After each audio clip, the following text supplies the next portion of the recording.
Made for the Rockstar. By Demelza Carlton. Book 1 in the Romance Island Resort series. 37. Jay threw down his fork. So, what do you want to do today? Audra swallowed her mouthful of muesli. What do you mean? I'm supposed to tag along with you. I should clean the bathroom too. After the mess last night. Jay waved as if he could sweep it all away. Not your problem. I'm not staying cooped up inside. I had enough of that in hospital. Let someone else clean the damn house. Come with me to a secret beach I found at the south end of the island. You have to scramble a bit and you'd have to watch the tides because it looks like it might be cut off from the rest of the island at high tide, but it's worth it. But you shouldn't swim. Doctor's orders. You'll get your stitches wet. We won't. Last time I just took a book with me. I've read the ones you gave me though. Is there anything else? Audra permitted herself a small smile. Oh, plenty of books. I'll take you to the resort library and show you. You can pick your own then. Jay nodded. Sure. Can we get lunch sent down to us? Can we get a room service trolley to your secret beach? Jay eyed the breakfast trolley doubtfully. Don't think so. It'd probably get bogged, and if it doesn't, it won't handle the rocks too well. Catering make up picnic baskets for day trips. People take them heli fishing or sightseeing when they're out on a charter flight. I can pick up one of the menus on the way to the library and we can order one if you like. A picnic for two, yeah? You're joining me for lunch. If you insist. After stacking the breakfast dishes on the trolley, Audra found Jay pacing around the lounge room. Get your shoes on and let's go. Audra balked at the note of impatience in his voice, but let it go. She'd seen the bruises hidden under his shirt, and she was fairly sure she was responsible for a few fresh ones last night. He was allowed to be grumpy from the pain. She nodded, then watched in amusement as he shoved a cap on his head and put on an enormous pair of mirrored sunglasses. You're trying to hide from people? I thought you loved the attention. His mouth set in a grim line. Not today. It's harder to smile when you're in pain. I understand. Jay flashed a smile. And that's why I want to spend today with you. You're the only one who does. So show me this library of yours. Audra let Jay set the pace at a leisurely stroll and walked beside him instead of hurrying like she normally did when she was working. A pair of rainbow-colored birds she'd never seen before flew across the path to a palm tree, where another pair screeched at the uninvited guests. Bloody lorikeets, Jay said. We used to get them all the time at home. Drove me nuts early in the morning. Where did you grow up? Perth, of course, but I had this old place in Cottesloe and they used to screech in the trees by the beach over the road. Working gigs late at night, then coming home and being woken up a couple hours later by those feathered pests, almost made me want to take up shooting. Privately, she thought they were pretty, and she'd have welcomed their chirping over the neighbors screaming as they beat the shit out of each other at all hours of the day and night. Her parents might have been poor, but she had nothing to complain about. With 5 children, it was a miracle they'd never tried to kill one another. They walked in silence until they reached the fork where the path branched off to the staff accommodation and kitchens. I should get a catering menu for you. I'll be right back, Audra said. She darted down the path at her usual pace, slipped through the screen door to catering and stopped dead.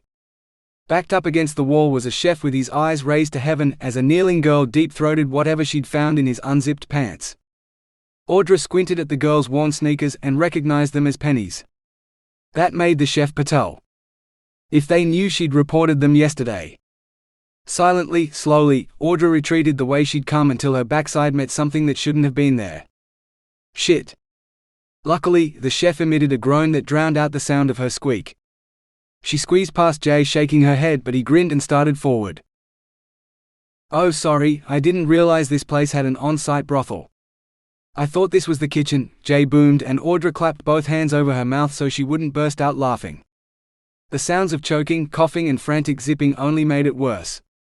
"I hope you didn't pay too much for that one." She didn't even swallow. "I'd ask for my money back if I was you."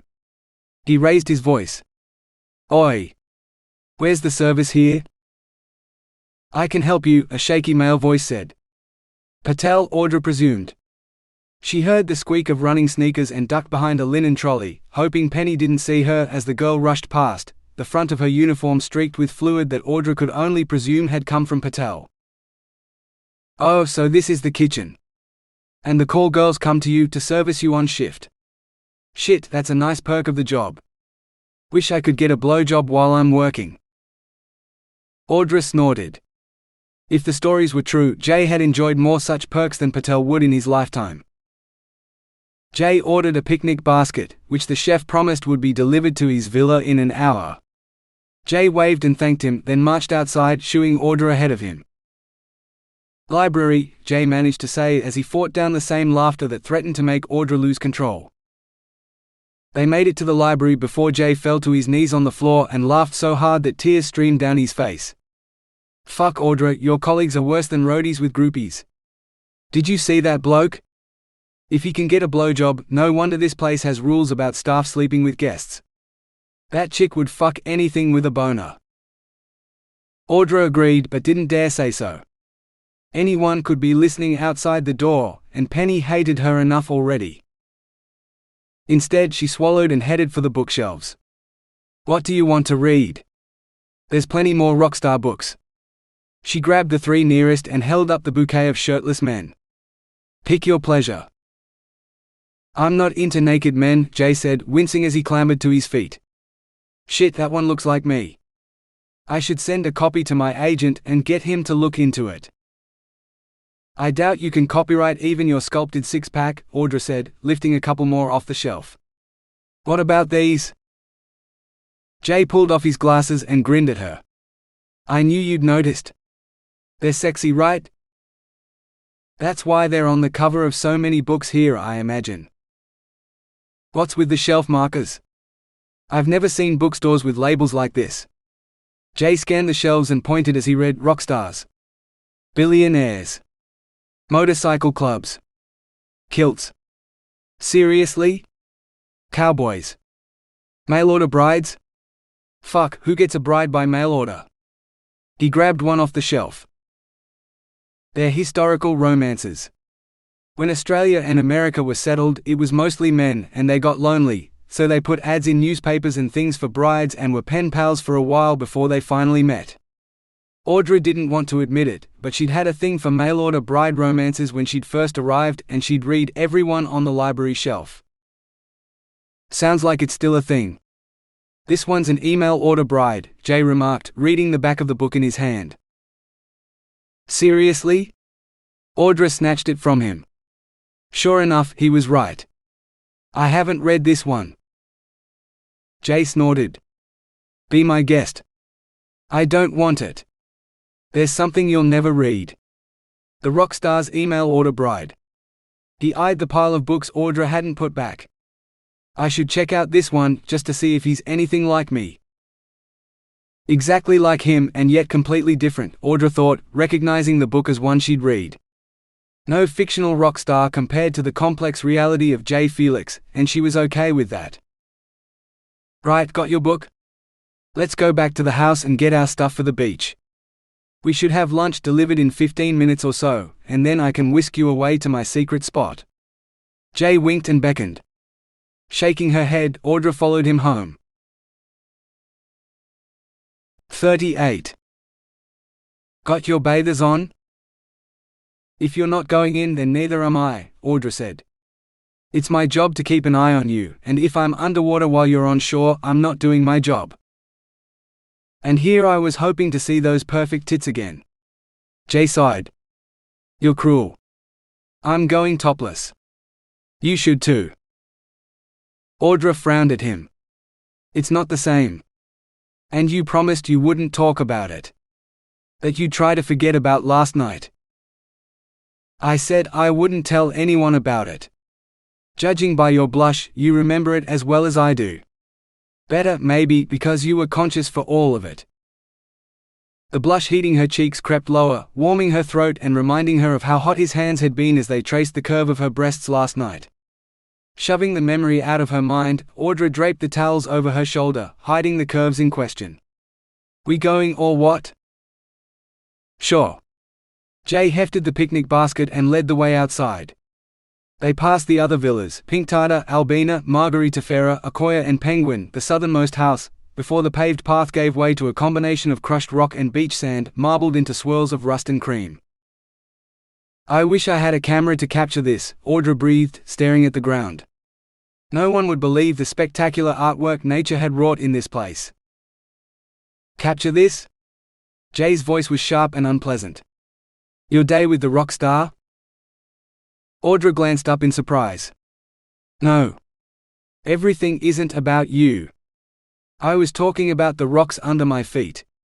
The colors and the patterns." She traced a curlicue with her toes.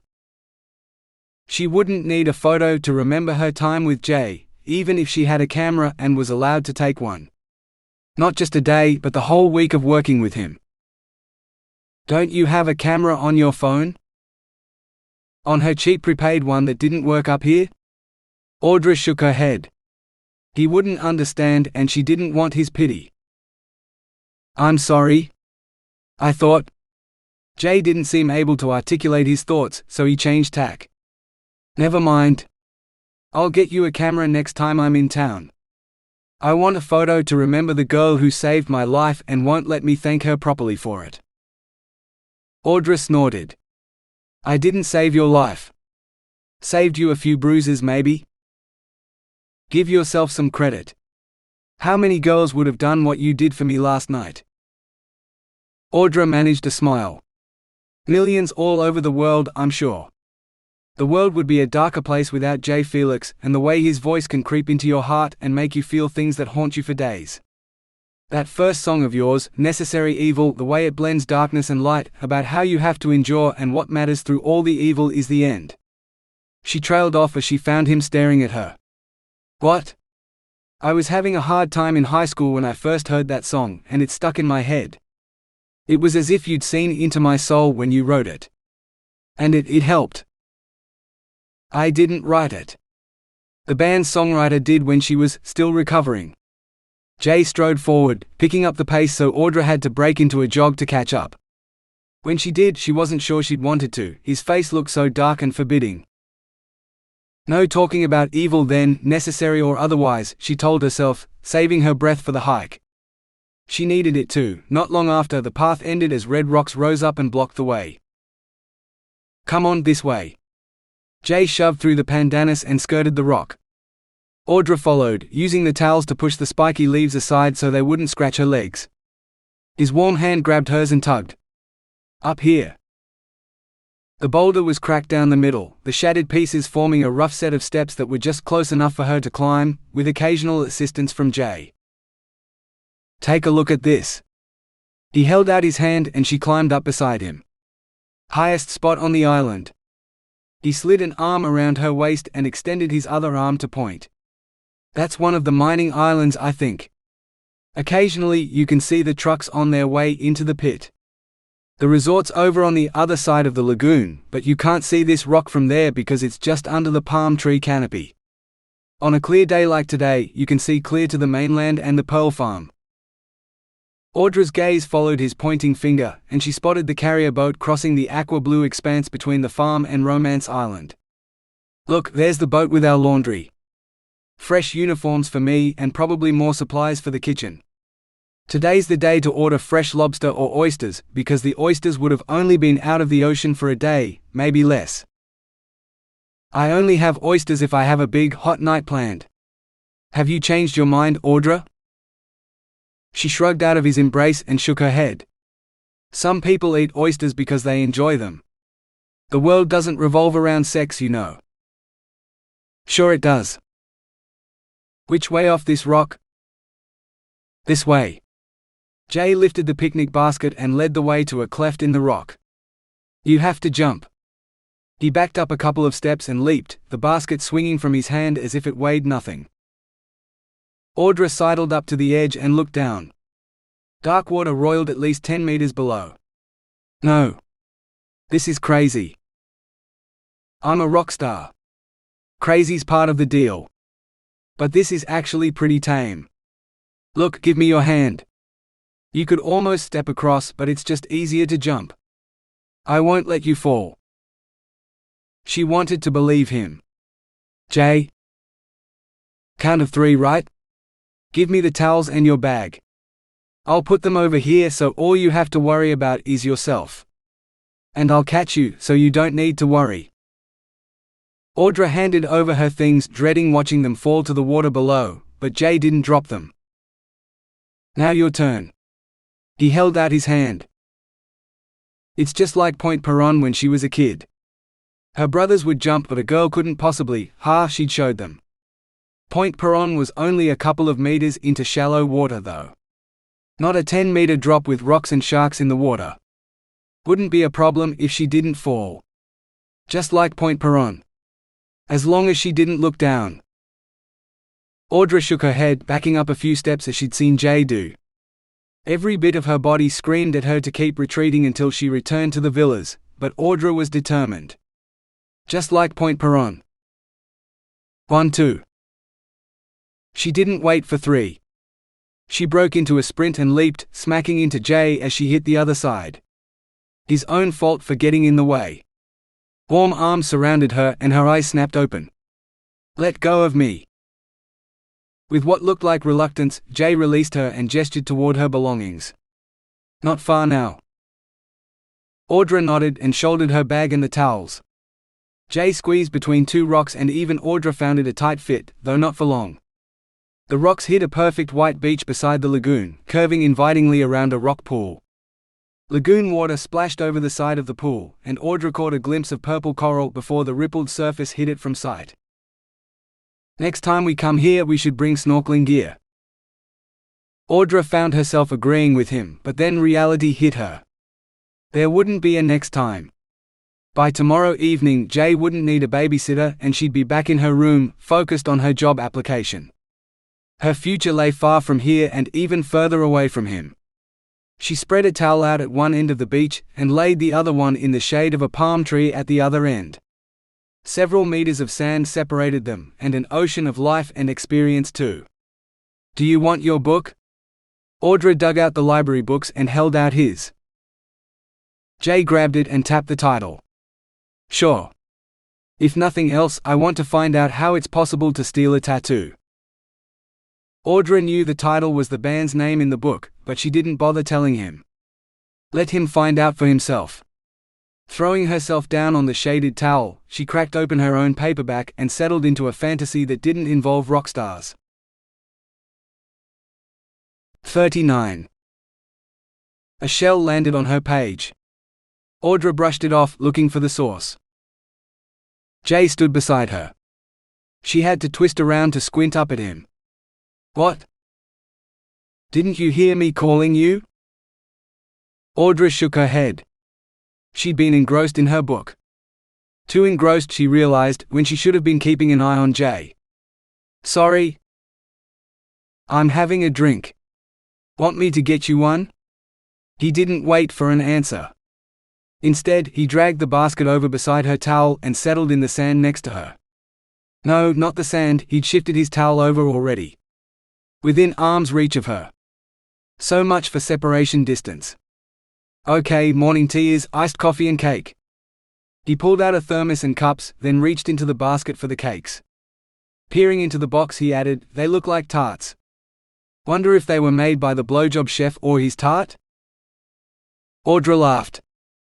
Penny told me she trained to be a chef, but I think she gave that up around the time she poisoned her housemate. I hope neither of them made our food.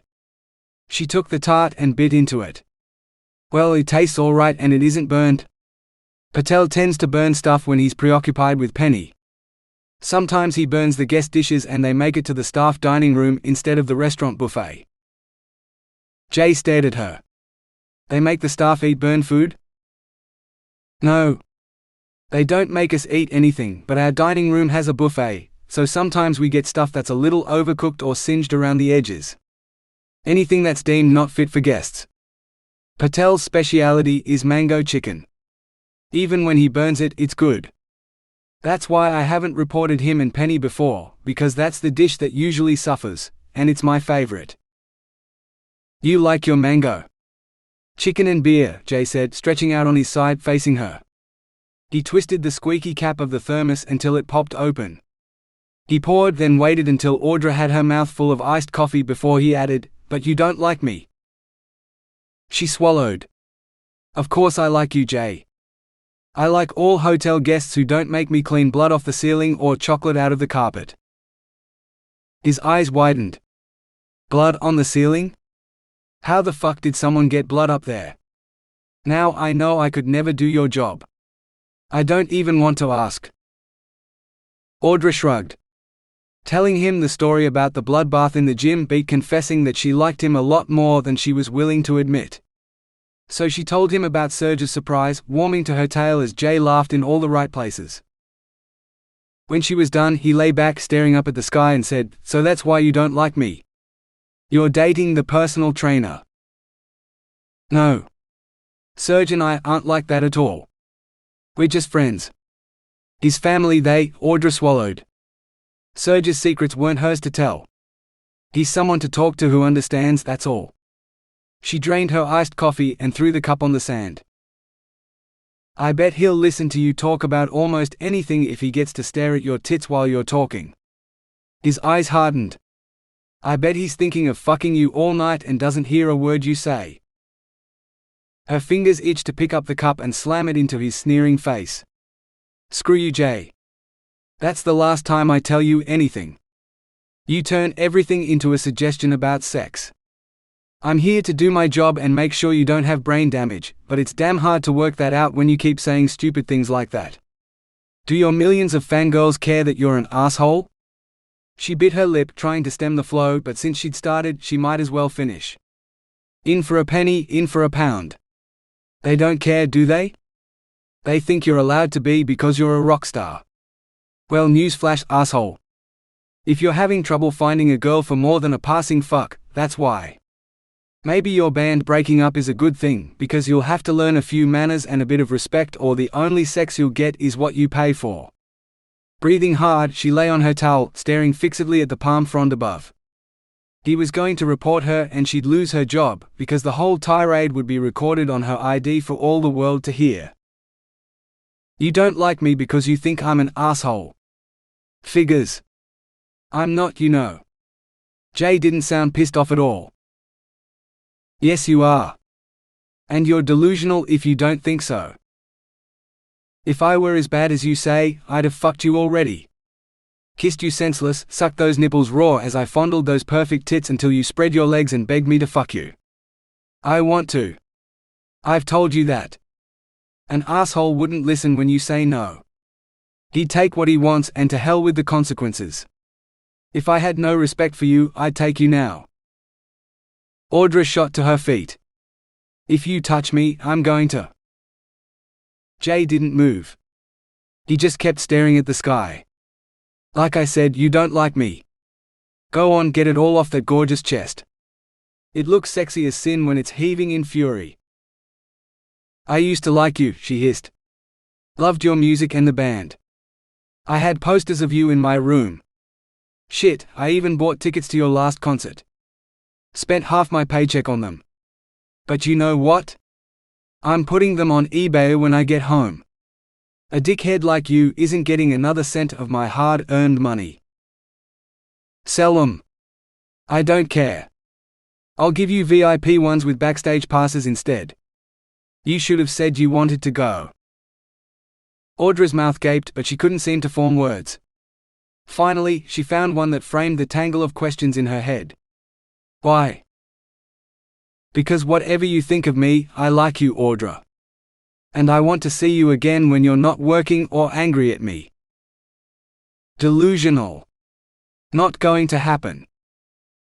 Audra dragged her towel to the other end of the beach and did her best to ignore everything Jay said for the rest of the day. It was her job to keep him alive. Beating him to death with a palm frond would make her lose her job as readily as sleeping with him, so she forced herself to resist. Some parts of her job were so much harder than the others. 40. Audra lost count of the number of times she checked the time on her wristband, counting down the seconds until her 48-hour stint in hell was over. She'd read 2 books and said exactly 12 words to Jay in that time, but now she had 5 minutes left and she'd be free. She drummed her fingers on the kitchen counter, counting down the seconds until she could leave Maxima and Jay. The crack and fizz of a bottle opening startled her. "We made it. Want a beer to celebrate?" Jay grinned as he held out the drink. Audra almost didn't take it, then changed her mind and snatched it out of his hand. 5 minutes and he could die for all she cared. No, 4 minutes and 30 seconds. "Upset that I didn't die on your watch?" he asked cheerfully, taking a deep draught of his own beer. She shook her head. "Right. Because you'd have had to clean up the mess." She met his eyes. "I'm not the asshole here. I care when people are hurt or if they die. I worried when you weren't back that first night, gave up my days off to be here for you when the resort couldn't spare anyone else, and I would have done my damnedest to save you if you'd collapsed. Even though you threatened me with sexual assault. I have it all recorded on this." She tapped her ID. "Every damn word." Jay's hand closed over her wrist. "No you don't. I remember my briefing when the manager took me on a tour of the resort, because I was thinking of buying the place. Those things only record when you're close to a guest's ID." He held out his bare arms. "Mine must have gotten lost when I crashed my car, or they cut it off in hospital. So you can relax. No one'll ever know what you called me, and I won't say anything, except to thank you for taking such good care of me. I owe you a thank you gift too. I'll get one on my next trip into town. Want to drop any hints, like your bra size maybe?" Audra recoiled in horror. "Keep your gifts, asshole. I'll stop by reception and have them send you a new ID. I won't put any other staff in danger now I know what you are. A bullying, manipulative." "Hey. I only said I could have done it. Not that I would, or that I ever have. For the fucking record, I've never slept with a girl who wasn't willing. Enthusiastic, even. I don't get off on forcing women.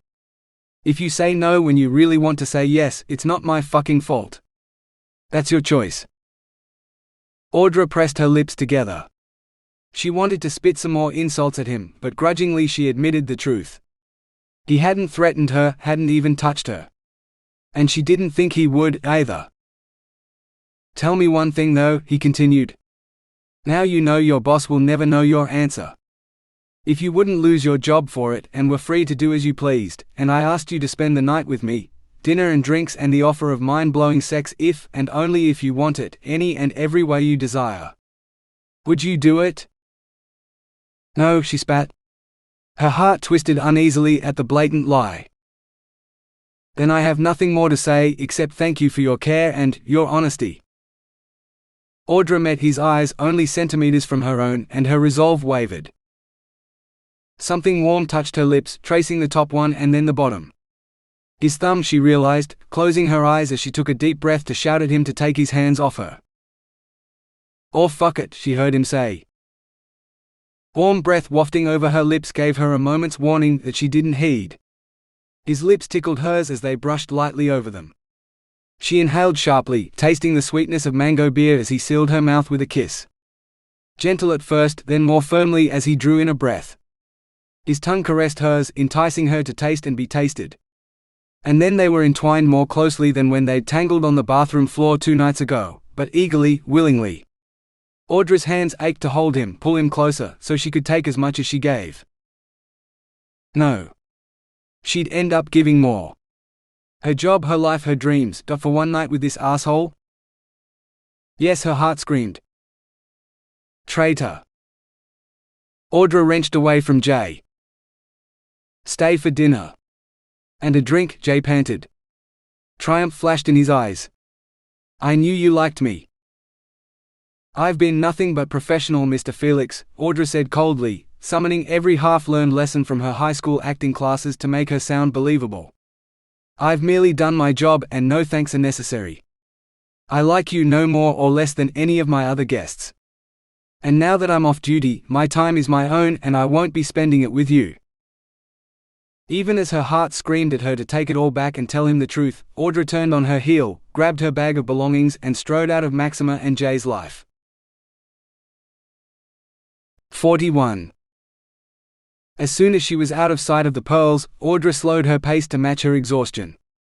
She barely slept, jumping at every noise as she half expected Jay to make good on his threat. Bluff. Whatever it was he'd said on the beach. It wasn't until his kiss, assault, tonight that she'd admit to herself that it wasn't him she didn't trust but herself. She wanted him. It didn't make any difference though. She needed a job more than she needed a night of hot sex. And that's all it would ever be, she reminded herself. Jay Felix was a man whore of the first degree. But he wanted her. Just because she refused him. She was a challenge, that's all, and he'd grow bored and move on after she gave in. Every girl wanted him. He was her high school crush, like a million other girls, she was certain. If she stayed away long enough, he'd forget about her completely and never trouble her again. She'd kiss Jay Felix. If she had a bucket list, that would have been on it. Not sex, just a kiss. And he'd even initiated it. Oh look, the slut's back. Audra raised her head to peer blearily at Penny. Did the VIPs send you back for a refund because fucking yous like doing a blow-up doll? Audra wanted to punch the bitch, but she was too tired to even lift her arm. She had to get a new ID for Jay, then she could go into her room, lock the door and sleep for the next 12 hours. Tomorrow, she had a job application to write to get her the hell out of here. Or are you picking up more lube because you've run out trying to get him to fuck your tight ass? The door to reception closed, shutting out Penny's taunts. Audra trudged to Dennis' office, where she found him reclining in his chair as far back as it would go, his feet up on the desk.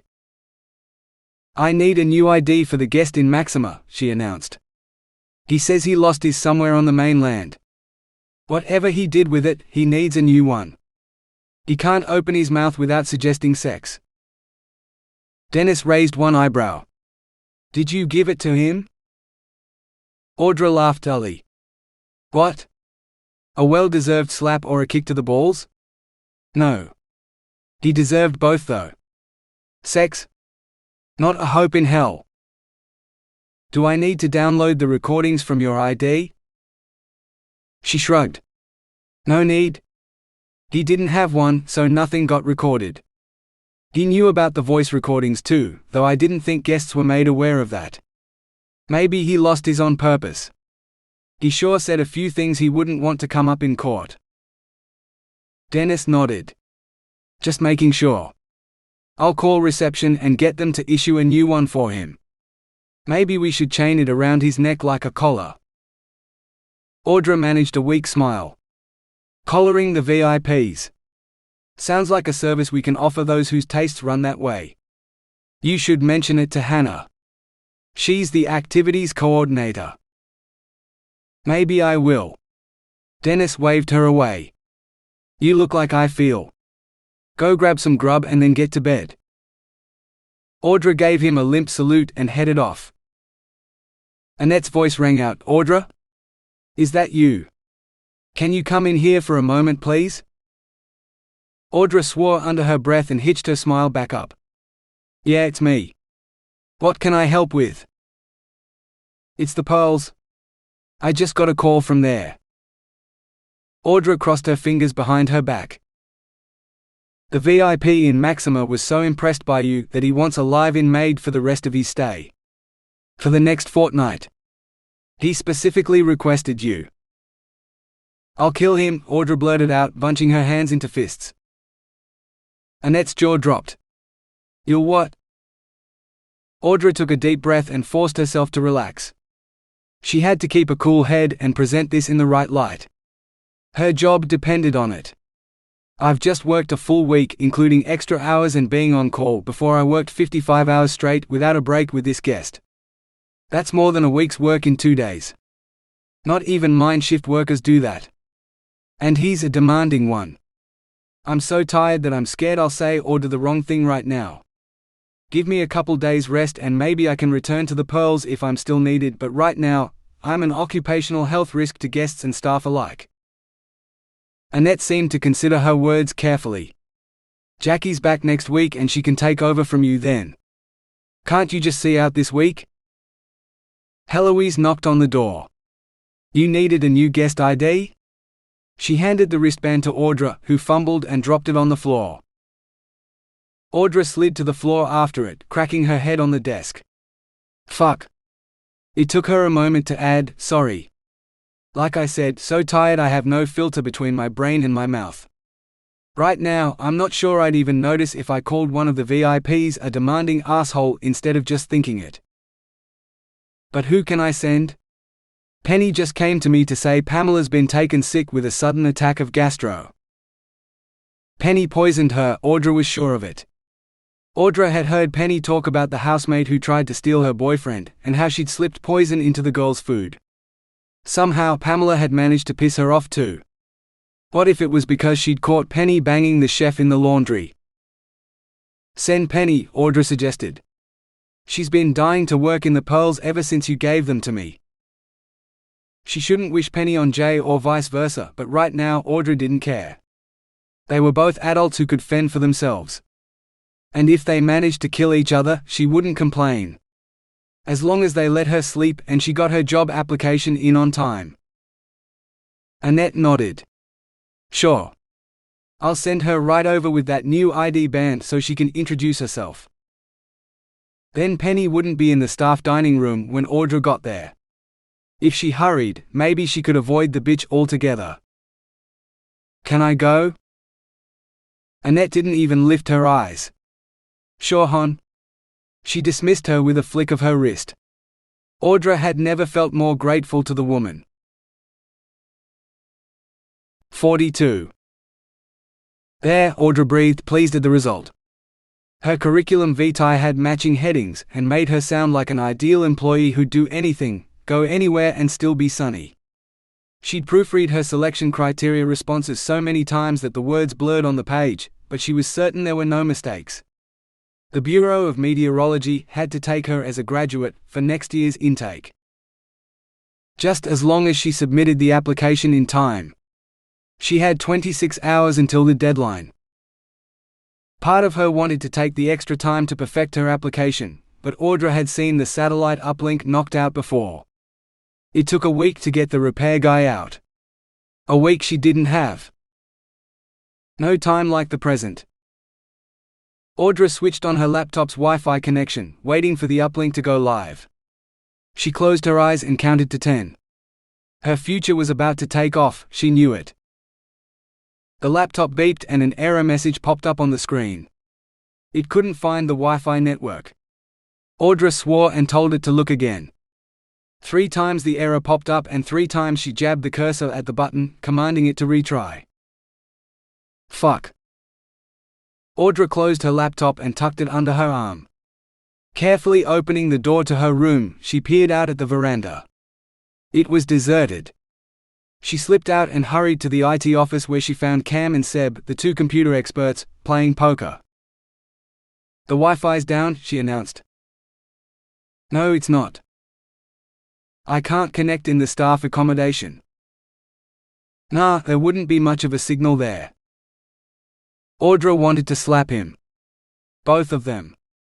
"It's usually fine. What's wrong with it now?" "Nothing. The router's out at one of the villas on the other side of the lagoon. Loses a lot of signal strength.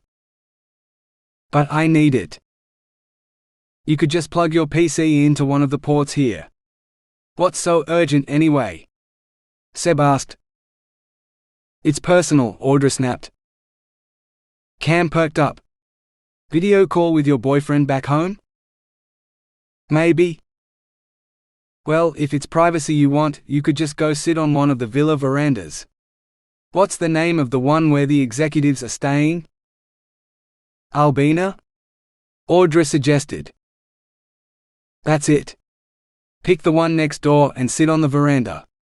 All the privacy you could want," Cam assured her. Seb coughed. Thanks guys. Audra left. As the door closed behind her, she caught the hissed words, "Do you think she'll flash him her tits?" Followed by shush. What's her IP again? And don't move the mouse this time or she'll know. Great. Jay wasn't alone in having an obsession for her boobs. For the first time, she wished she worked in a ski resort where her winter clothes would be so bulky no one knew she had breasts. If she didn't get this graduate job, maybe that's what she'd try for next. What was she saying? Of course she'd get this job. She just had to apply for it. Straightening her spine, Audra strode confidently toward the pearls. She'd sit on the pink tartar veranda and send her hopes for the future winging across the water to the East Coast office that had the power to grant dreams. It was time for hers to come true. 43. Come on baby, you can do better than that. Jay's laughing voice taunted. Audra's step slowed. She didn't want to run into him on the narrow path. Hugging her laptop to her chest, she prayed he'd ignore her. After all, it sounded like he had someone else to occupy his attention now. She rounded the corner to find the path mercifully free of rock stars. He groaned, the sound coming from her right, where the thinning jungle gave way to the lagoon. 5 minutes more baby and you'll set a new record. The path to pink tartar passed the lagoon, and Audra couldn't seem to stop herself from taking those extra steps to see what she both dreaded and hoped for. Jay stood knee-deep in the lagoon buck naked, while a girl in a maid's uniform deep-throated him. His eyes widened as he spotted Audra and the girl inhaling his dick choked, spraying fluid everywhere. Audra hoped it was vomit, seeing as that's what she wanted to do. It's not what it looks like, he protested weakly. Audra forced herself to shrug, as if she didn't care and couldn't feel bile rising up in the back of her throat. It looks like you're getting a record-breaking blowjob from an expert. Aren't you going to make the most of it, or are you just going to blow her off like you do everyone else? Don't stop on account of me. Audra averted her eyes and hurried away, struggling not to be sick. Silence hung in the air for a few seconds before Jay shakily proclaimed, "I knew you couldn't beat the record. Your ass is mine." He didn't sound half as happy as he had before Audra's appearance. Behind her she heard Penny's giggle, followed by a splash and a shriek. Yes yes? Audra was going so fast she almost slammed into the group of executives from Albina. She apologized and moved aside to let them pass. For a moment she considered warning them about the R-rated scene around the bend, but thought the better of it. Penny would take what was coming to her. Damn it, Audra had never blown a guy in her life, but for a moment there she'd been jealous of Penny. Not for choking on his cock, but because she'd had her hands on his abs as if they were hers to stroke. Audra wanted to break every one of those splayed fingers for touching what she couldn't have, and the other girl had no right to. Meanwhile, the Albina executives had discovered the porn show in the lagoon.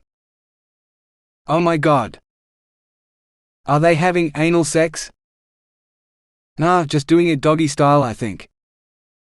Is that Jay Felix? I can't believe they're allowed to do that here, where anyone could see them. Audra swallowed and resumed walking, reaching pink tartar and falling to her knees on the veranda. Waking her laptop, she waited for the Wi-Fi to link up and almost cheered when it connected. The email was ready to go, so all she had to do was hit send. Which she did. A few seconds later, she was rewarded with the Bureau's automatic response that her application had been received. Audra shut the laptop down and set it carefully beside her. Now all she had to do was wait and hope. Tomorrow she'd start hoping. Right now all she could think about was Penny digging her claws into Jay. He'd forgotten her already, just as she'd expected. What she hadn't expected was how much it would hurt. Why was life so unfair? A week ago all she'd wanted was to get the job of her dreams and her life would be perfect. Now she couldn't seem to summon any enthusiasm for the job. Her thoughts weren't of storm clouds and heat waves, tides and tempests, but the heat of a man's hard body against hers. She wanted Jay, who preferred Penny. Audra hugged her knees to her chest, laid her head on her arms and cried her heart out. 44. Later that evening, after watching the Albina guests leave in the thumping helicopter, Audra lay on her bed with her laptop, waiting for the Wi-Fi to connect. She'd seen the IT guys carrying all the gear back from Albina, so she figured everything would be back to normal. Sure enough, this time the connection worked on the first try. Her email chimed, telling her she had a message from Sam wanting a video call. Audra didn't hesitate. Waiting only long enough for the web page to open, she initiated the call. "Did you get them? Did you? They're sold out everywhere. The Chaya tickets." Which, despite her threat, she hadn't sold. And she couldn't. Even if she hated Jay, she couldn't do that to her sister. Audra summoned a smile. "Yeah. Happy birthday, I guess." Sam's happy scream set Audra's teeth on edge, but she didn't complain. She'd rarely seen Sam so happy. Sam's voice slowed into intelligible speech again, and Audra realized she was talking to someone off-screen. "Who else is home?" Audra asked. "Just Ben," she said, then frowned. "He says he needs to talk to you." The room blurred as Sam twisted the webcam to face Ben. "Hi," he said, mirroring Sam's frown. "Your car rego's overdue. And the insurance too." Audra blinked, then remembered. "I gave you the money for that before I left. In cash, remember?" It was the last money she'd had at the time. She hadn't even had a couple of dollars for a bottle of water at the airport. "What? Oh, so that's what that was for. I used it to replace my tools. They got stolen off Joe's ute when we were at lunch a week after you left." Ben shrugged. "I'll have to owe you." Audra wanted to reach through the screen and throttle him. "That was more than $1,000, Ben. Money to pay those bills that I gave you because I trusted you." Ben's eyes dropped to his lap. "Yeah, but I forgot, and when I found the money, it was like a miracle. Joe was going to take another apprentice instead if I didn't replace those tools. I'll pay you back honest." No, he wouldn't, because he'd never have the money, Audra thought but didn't say. Instead she sighed. "You better. So I have to find another $1,000 so you can pay the bills?" Ben hunched his shoulders. Probably more than that. Wisey, there's fines for paying late and for driving unlicensed, and the car'll need to go over the pits for inspection, so there's inspection fees too." Audra felt all her savings slip away. "How much?" "Leon says about $3,000. No, wait, 4 including the rego and insurance." $4,000? My car's not worth that. What the hell for?" Ben mumbled something that Audra didn't catch, so she asked him to repeat it. Her older brother pressed his lips together, as if he didn't want to. Sam shoved his shoulder, and the room blurred again as she turned the camera back to her own face. "If he won't tell you, I will. All the taillights are gone and the blinkers too. The hatch on the back doesn't close properly on account of it being bent out of shape, so you'll need a new one of those too. Leon said that's why the police declared it not roadworthy anymore. Even if you replace the lights, exhaust fumes will creep into the car unless you can shut it." "Leon? He's not supposed to be driving," Audra began ominously. "Nah, he got doctor's approval a fortnight ago, but he didn't have a car, so he borrowed yours." Sam grinned gleefully. "You should have seen him hit the letterbox on his first drive.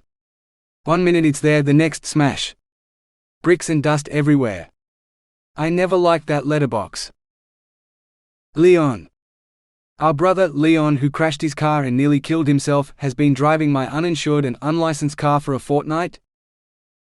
"4 weeks actually," Sam volunteered. "He has a new girlfriend and he couldn't take her on a date on the bus, so he borrowed your car." "Ben. I trusted you." Audra bellowed. A firm knock sounded at her door. "I'm busy," she called. The knocking resumed. Swearing, Audra told Sam, "I have to go. I get paid in a couple of days. I'll sort something out." She terminated the call, crossed the room in 2 strides and yanked open the door. "What?" Serge folded his arms. "You all right?" Fine. Audra waved at the laptop. Family problems. I heard. Actually, I think everyone on this side of the lagoon heard. If you need someone to talk to, you know I'm here. Did his gaze drop to her chest, or was she imagining it? Jay couldn't be right. He couldn't be. Serge wasn't interested in her boobs or any part of her body. Thanks, but I'm not sure there's much to say. What do you do when you want to kill your family? Serge grinned. Workout. It's why I got into fitness, I guess. His smile faltered. If you want, I have tomorrow morning free. I could give you a training session. Help you work off all that frustration. She wished with all her being that she could take Penny's advice and take him to bed, eyeing the bulging biceps that showed at their best when he had his arms folded like that. She had frustration on all sides tonight. Shit. Take advice from Penny, the bitch who gave blowjobs to every dick she saw and called her a slut? The girl who was probably wrapped around Jay right now? Fuck no. Just the thought of that made her want to hit something. Yeah. Sure. Tomorrow, Audra said finally. It's a date. Serge sauntered off. A date? Well, maybe. Tomorrow she'd see. Right now, she just wanted to go to bed and sleep before anything else happened. Tomorrow couldn't be worse than today. 45. So you all set for this morning's session? Serge greeted Audra as she set her breakfast on the table beside him. She waved at her gym clothes. As ready as I'll ever be. You know you don't need to do this. I feel bad taking your time for free when you could be helping paid clients. Actually, you're doing me a favor. I need to get my hours up before I can take my next assessment. I'm 10 hours short, and if you want, they're all yours. 10 hours? She'd never spent more than an hour in a gym, and it had been years since she'd done that. Let's see how I go today first. Go for a high-protein, low-carbohydrate breakfast. Not too much fruit and sugar. He jerked his chin at Audra's bowl of mango yogurt and muesli. Audra opened her mouth to mutiny. Phew, that man has the stamina of a stud bull. Penny stage whispered as she plopped a plate of pancakes on the table. To Audra's horror, the girl slid into the seat beside her. What are you doing here? Audra demanded. Penny shrugged. A girl's gotta eat. Can't live on cum alone. She winked as she rolled up a pancake and deep-throated it, much to the fascination of the IT guys at the next table. Audra shoved her bowl away, feeling too nauseous to eat another bite. Not only had Penny seduced Jay and had sex with him in front of multiple witnesses, but the bitch hadn't even gotten fired for it. What the hell was wrong with the world? He fucked me all night? So big and hard and powerful, I'm going to have trouble walking all week. Not that I'll need to. As soon as I've eaten, it's back to bed for me. Penny looked gleeful. I figure 2 more days of this and he won't want to let me go. He'll take me with him when he leaves the resort, and I'll get to go to all his concerts free as a VIP myself. She sniffed. Next time we're here, maybe you'll be my maid. Over her rotting corpse. Audra jumped to her feet. 2 heavy hands landed on her shoulders. Come on. Audra allowed Serge to herd her out the door and in the direction of the gym. It wasn't until they reached the gym doors that she unclenched her fists, not sure whether to thank him or shout at him for interfering. I have the wraps, gloves and punching bag ready to go, Serge said, opening the door. He gave an extravagant bow. After last night, I figured you'd want to hit things pretty hard. He helped her wrap the bindings around her knuckles, then pull on the boxing gloves. Audra almost laughed. She felt like one of the boxing kangaroos they sold in the gift shop, a souvenir they'd started stocking after tourists talked about the fights between the young bucks that often happened on the road just outside of town. You going to get me a strap-on tail like the gift shop toys too? She grumbled. Serge stared at her in shock. What? Audra sighed. Never mind. Can I hit something yet? Sure. He lined her up and gestured for her to punch the bag. Audra swung her arm, imagining her fist colliding with Penny's chin. First one side, then the other, smacking into the leather? PVC? Audra shrugged, not caring as long as the sound was satisfying. And it was. Wait. You want to make the blows unexpected, signaling as little as you can to your opponent, while making them as powerful as possible. Here, start by guarding your chest and your face. The power comes from your shoulder, flowing right through your arm, not from your wrist. Serge demonstrated, then helped her shift her arms to more of a boxer stance. Now jab. He shadowboxed beside her, matching her blows, though only hers landed on the bag. Good. Now let's see some repetitions. Try 30 and keep pace with me. 1 2 3 4. Audra drove her fists into the bag on his count, feeling it sway slightly as she hit it harder. If it were Penny, she'd be breaking her ribs through her flat chest. She deserved it for making Audra's heart ache for Jay when she shouldn't have any feelings for him at all. Wouldn't if Penny hadn't deliberately tried to make her jealous. God damn it. Why did Penny get to have her way with Jay and still keep her job? If Audra knew she could have gotten away with it, maybe she'd have given in to Jay. Let him do all the things he'd said he would. That the tabloids and the fangirls who said they'd slept with him claimed he was brilliant at. Instead, the fickle bastard was with that conniving bitch, and she wanted to pound her fist through the wall in frustration at the very thought of them together. Hey. I said 30. Stop for a break. Serge grabbed her wrists and Audra relaxed. Wow, you must be more pissed at your brother than I thought. My brother? No, her brother wasn't banging Penny, and she didn't much care if he did. It was your brother who wrecked your car, right? I admit I was trying not to eavesdrop, but you were shouting so loud. Ben and Leon. Right. One of them's been driving my car without a license and he wrecked it, while the other took my money for registration and insurance and didn't pay them, so now I have to pay a huge fine as well as pay for repairs. Audra slammed both fists into the bag. That's all my savings. Make them pay for it. Their mess after all. My car and they don't have the money. So I have to pay for it or lose my car. Serge shrugged again. So lose it. Is it worth less than you'll have to pay? Audra nodded. So stuff it. You don't use your car up here, and when you get your amazing job at some weather station in paradise, you'll have a work car. Keep your savings and tell them to fix your car by the time you get back. Not like you're in any hurry. They're your older brothers, aren't they? Grown men anyway. They don't need you to take care of them. Let them sort it out. Not Leon. He's younger than me. And Ben, he got a girl pregnant in high school and all his money goes to child support. I can't. Serge.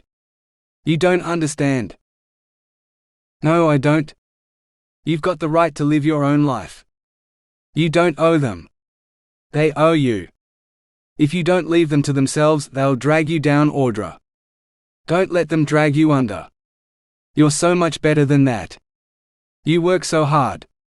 You deserve to rise above. All that.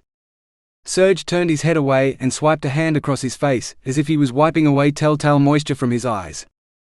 I'll go get the sparring pads from the storeroom. You're going to pretend I'm your brother, both of them if you want, and you're going to beat some sense into them. He nodded at the punching bag. You do another 30 on that one while you're waiting. Audra lined herself up and raised her gloved fists. Wham! That's for crashing your car and going missing. Wham! That's for drinking yourself into a stupor and not telling anyone about the accident. Wham! That's for not telling me and scaring the shit out of me when you almost died. Wham! That's for my taillights, Leon, and this. Wham! Is for the letterbox. Wham! And for giving him the keys, Ben, you traitor. This set of 30 felt effortless, but she was sweating when she was done. Wiping her streaming forehead, Audra pulled off one of her gloves and reached for her water bottle. As she sucked down the cool liquid, she heard the squeak of the door. Serge was back.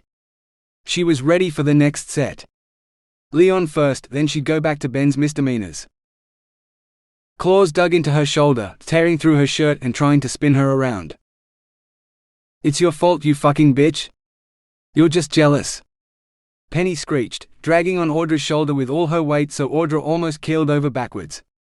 "Just because you're too frigid for a rock star like Jay Felix to even look twice at you, you reported me for giving him what he wanted.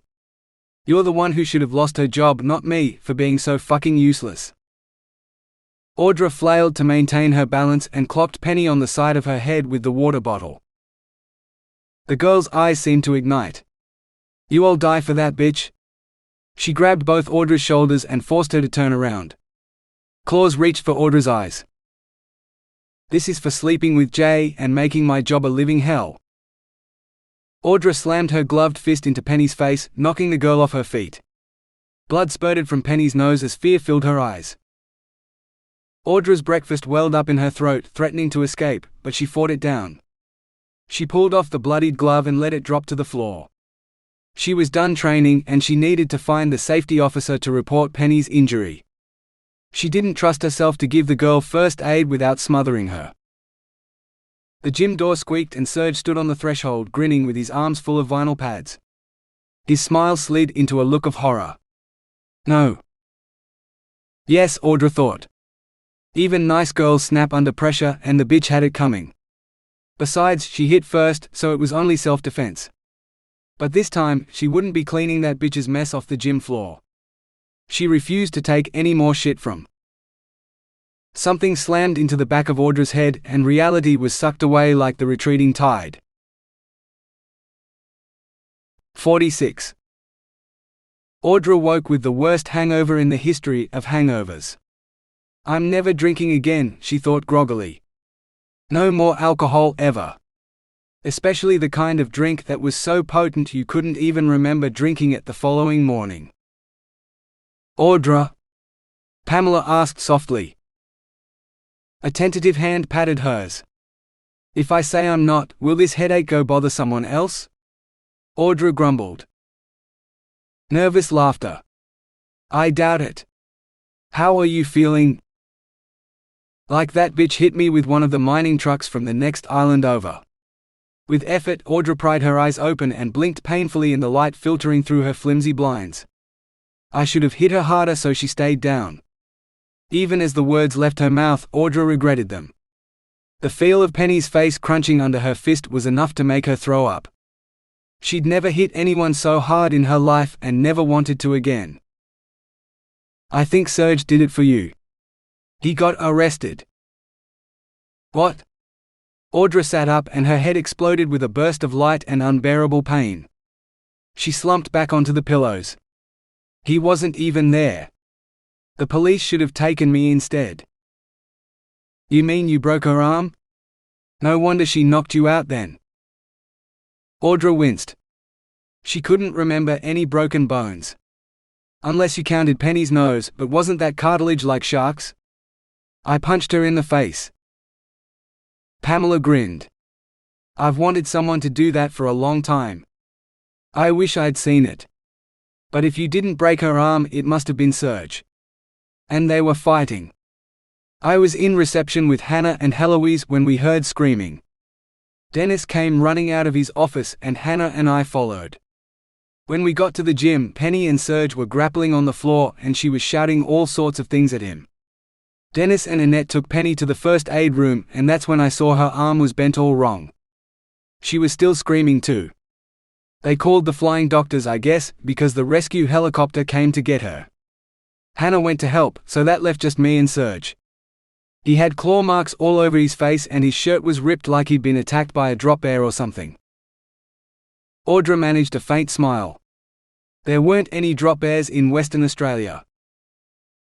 I didn't even see you until he pulled you out from between the weights benches. You'd been lying there, unconscious on the carpet through all of it, I guess. He lifted you up like something from one of the covers of a romance novel, all those muscles bulging through the rips in his shirt, and carried you in here. He told me to stay with you until you woke up, and then he left.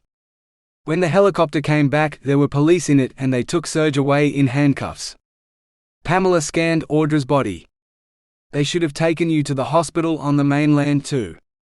I'll go tell Dennis you're awake and to call them back. No. I'm not going to any hospital while Penny's in it.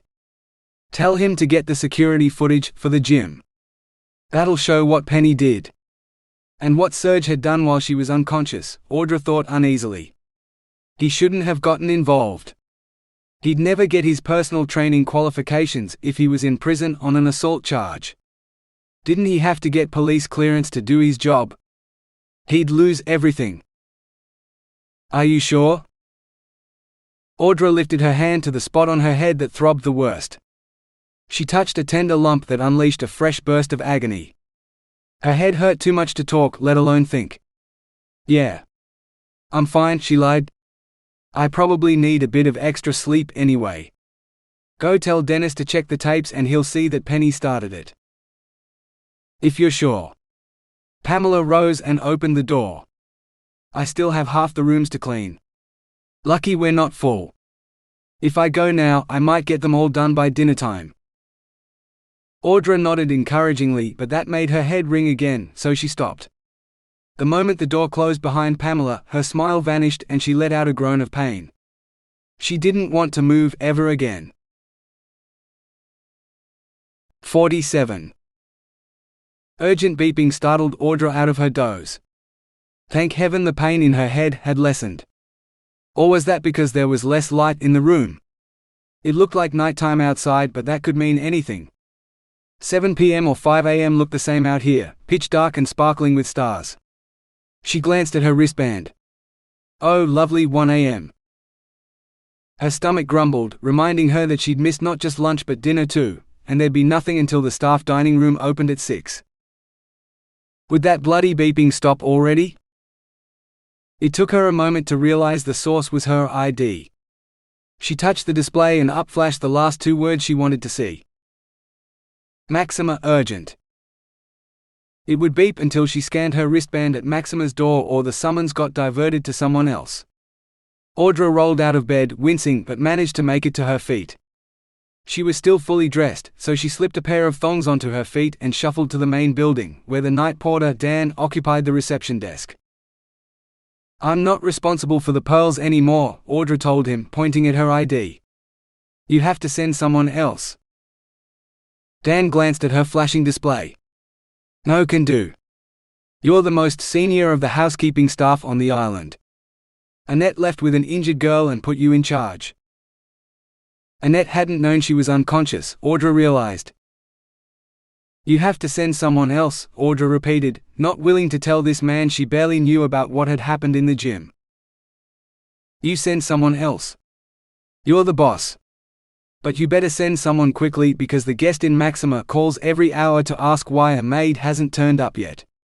Been trying to get maid service since noon, he says, so now he's one angry bastard. As if on cue, the reception phone shrilled. That'd be him. I'll tell him you're sending someone right over, yeah? Audra nodded mutely, her brain struggling to find a solution. With Penny, Jackie and Annette on the mainland, that left her and Pamela. Pamela had already worked both hers and Penny's jobs today. It wouldn't be fair to send her to deal with an irate idiot. Audra would have to go. She headed outside, breathing deeply to let the cool night air settle her pounding head. At least, hoping it would.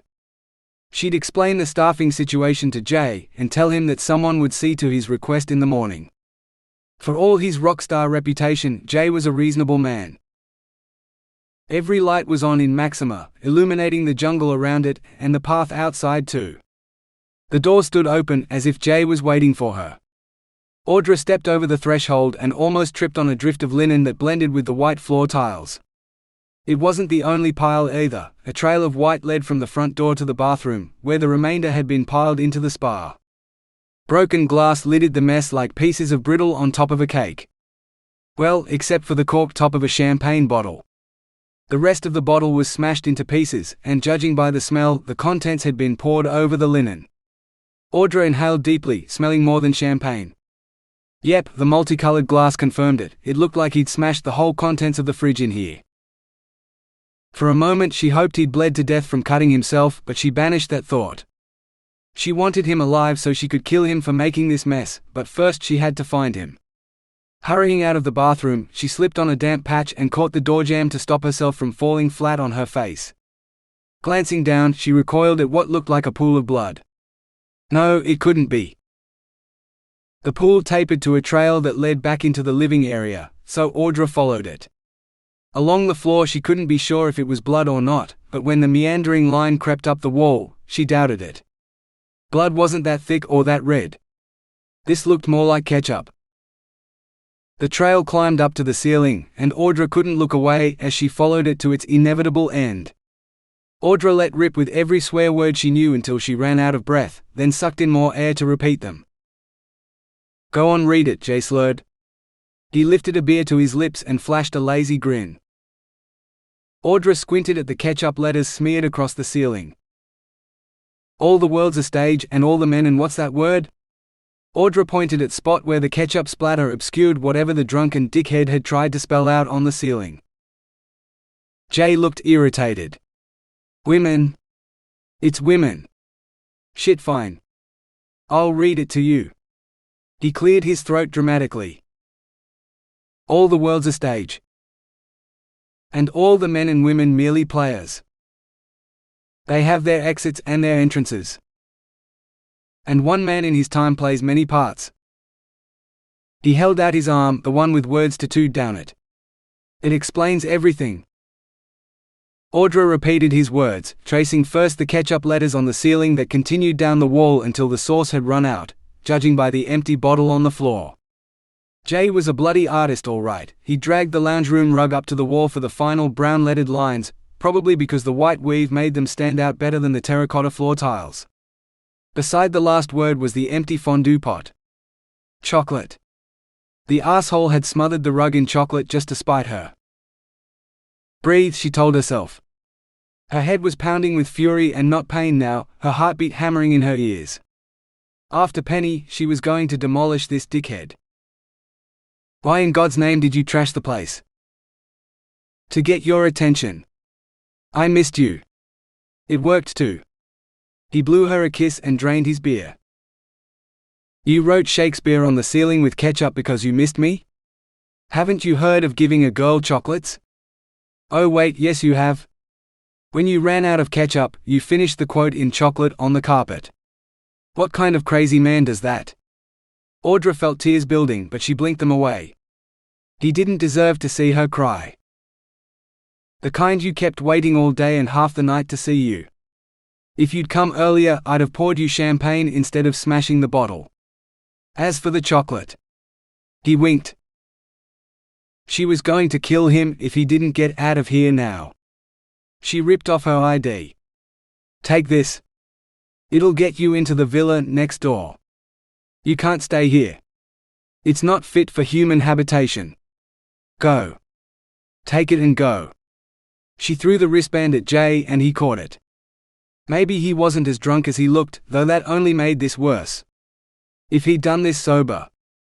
"I'll get you fresh towels in a moment, once I'm done assessing the damage here." Jay rose and sauntered out of the house.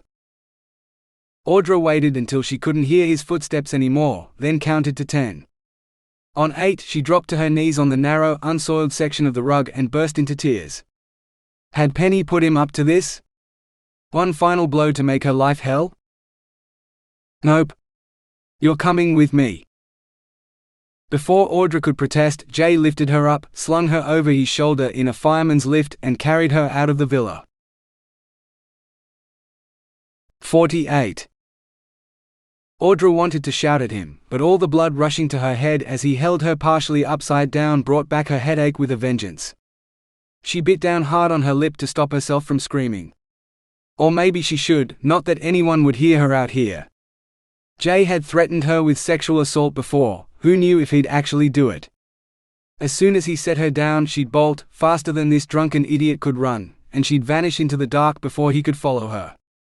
Just as soon as the world stopped spinning and got its colors back.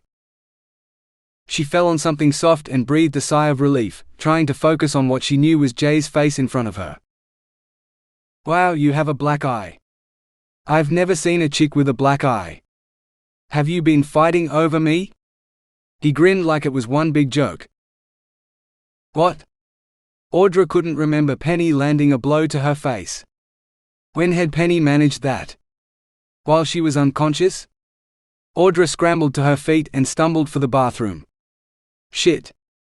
The bruise blooming on her face was going to be spectacular tomorrow. If Penny had laid into her while she'd been unconscious, no wonder Serge had joined in. The girl was so crazy he'd have had to break her arm to stop her, most likely. Shit. What a mess. And all because of Jay, who just appeared in the bathroom doorway. It's your fault, Audra snapped, turning on him. If you hadn't seduced that bitch yesterday and made her suck your dick in front of half the hotel, she wouldn't have lost her job and taken it out on me. You want to know why no one answered your oh-so-urgent call? It's because you fucked, as you so eloquently put it, the maid who was assigned to your villa, and she got fired. Then she tried to bash me to death with the gym equipment, and attacked anyone who came between her and her prey.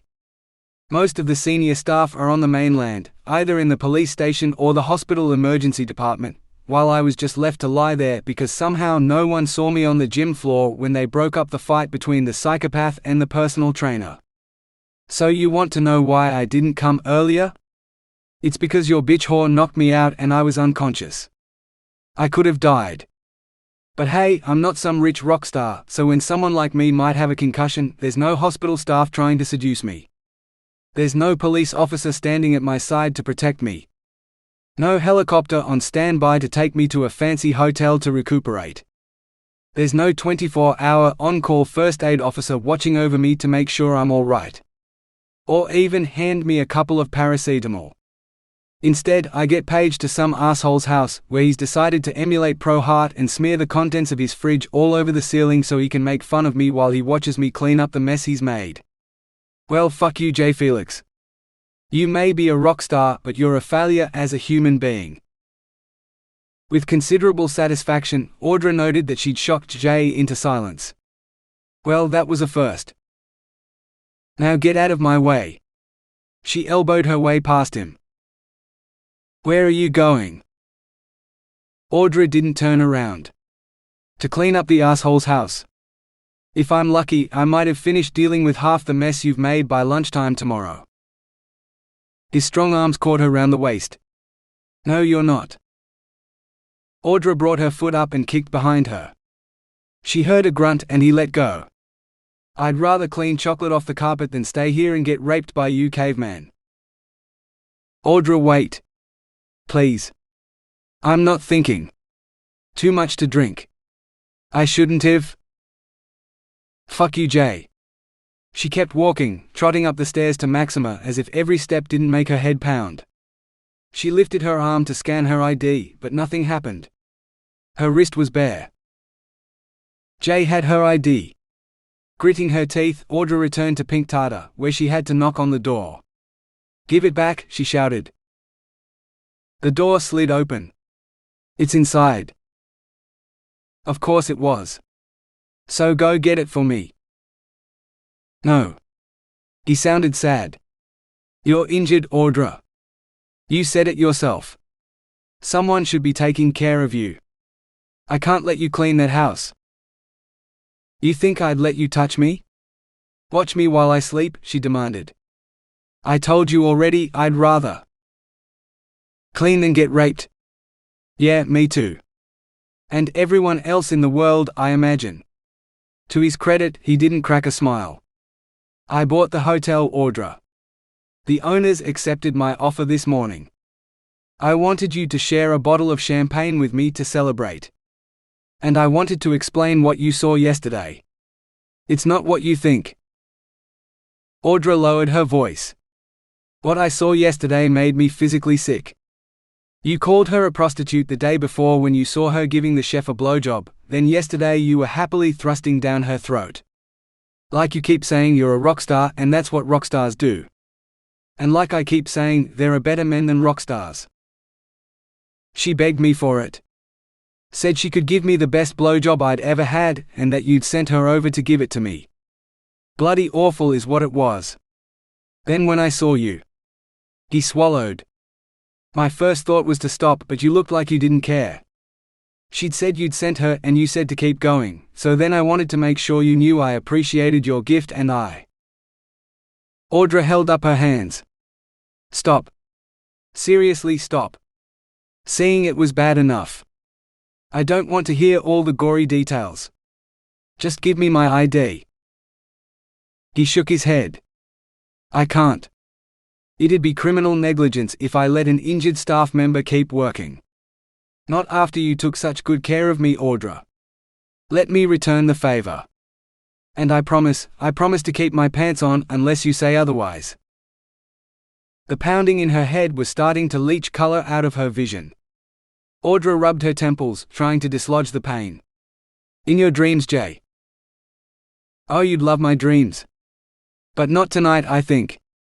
He moved aside to allow her to slip past him into the house. Pick a bedroom. Unless you want a drink first? I think I saw some booze in this fridge. Ice for that shiner too. I should be doing that. You called for maid service and I answered. Audra dragged her feet toward the kitchen, but Jay got there first. I didn't call you to clean or serve. I called you to come have a drink with me. Now what's your poison? There's no champagne here, but there is some of that mango beer you like. I really shouldn't. Yeah, you really should. There's about as much alcohol in one of these as a light beer or a mid-strength. I think there might be a couple of cans of soft drink if you want. Jay noticed Audra's wrinkled nose. Mango beer it is then.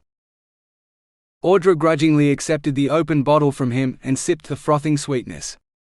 What she'd give to be able to afford one of these every night. Maybe next year, when she got her weather station posting. If she got it. Shit, with the luck she'd had today, maybe they'd lost her application. That didn't bear thinking about. She needed to think about something else entirely. Work. Jay. Sharks. No, not sharks. Shit, the whole lot made her head hurt.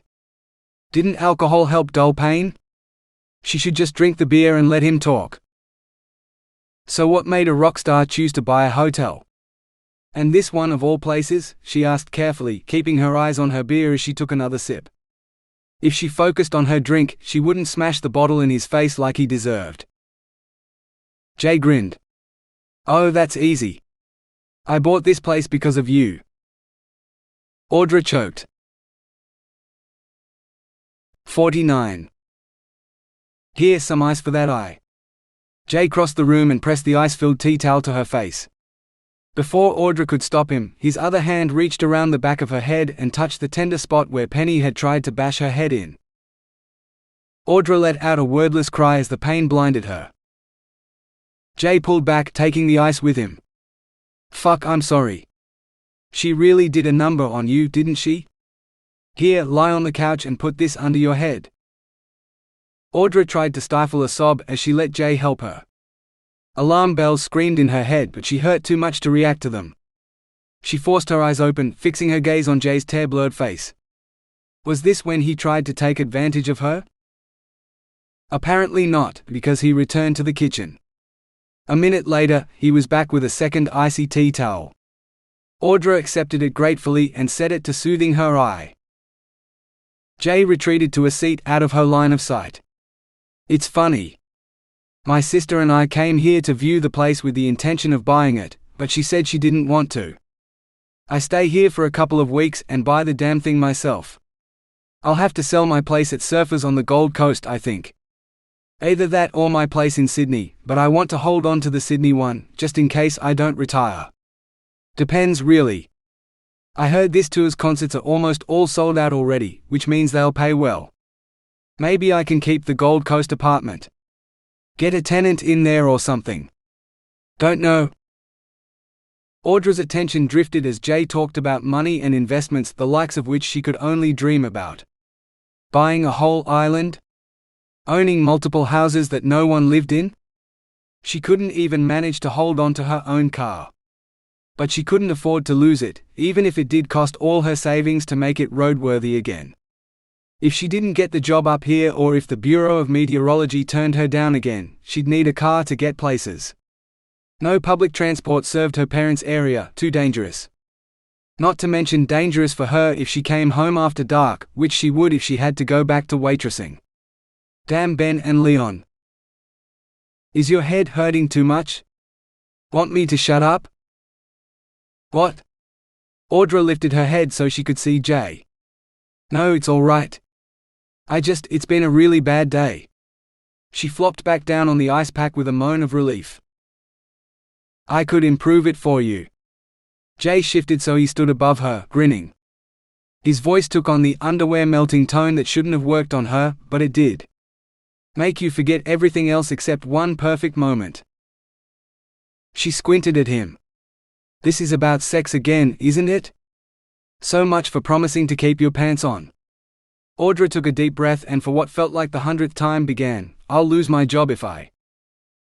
His finger touched her lips. Sleep with a guest? Yeah, but I'm not a guest anymore. More like the landlord of this place. And even if I wasn't, no one will ever know. There's only us out here. My wristband's recording every word you say, Jay.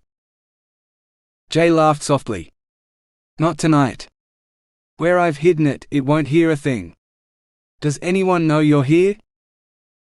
The night porter does. Do you think the night porter will hear you scream from the other side of the lagoon? Audra was done playing. This was getting way too creepy.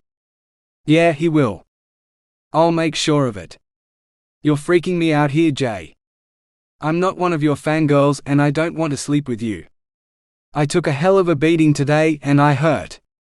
So I'm going back to bed now. I'll send someone out here to clean your villa in the morning.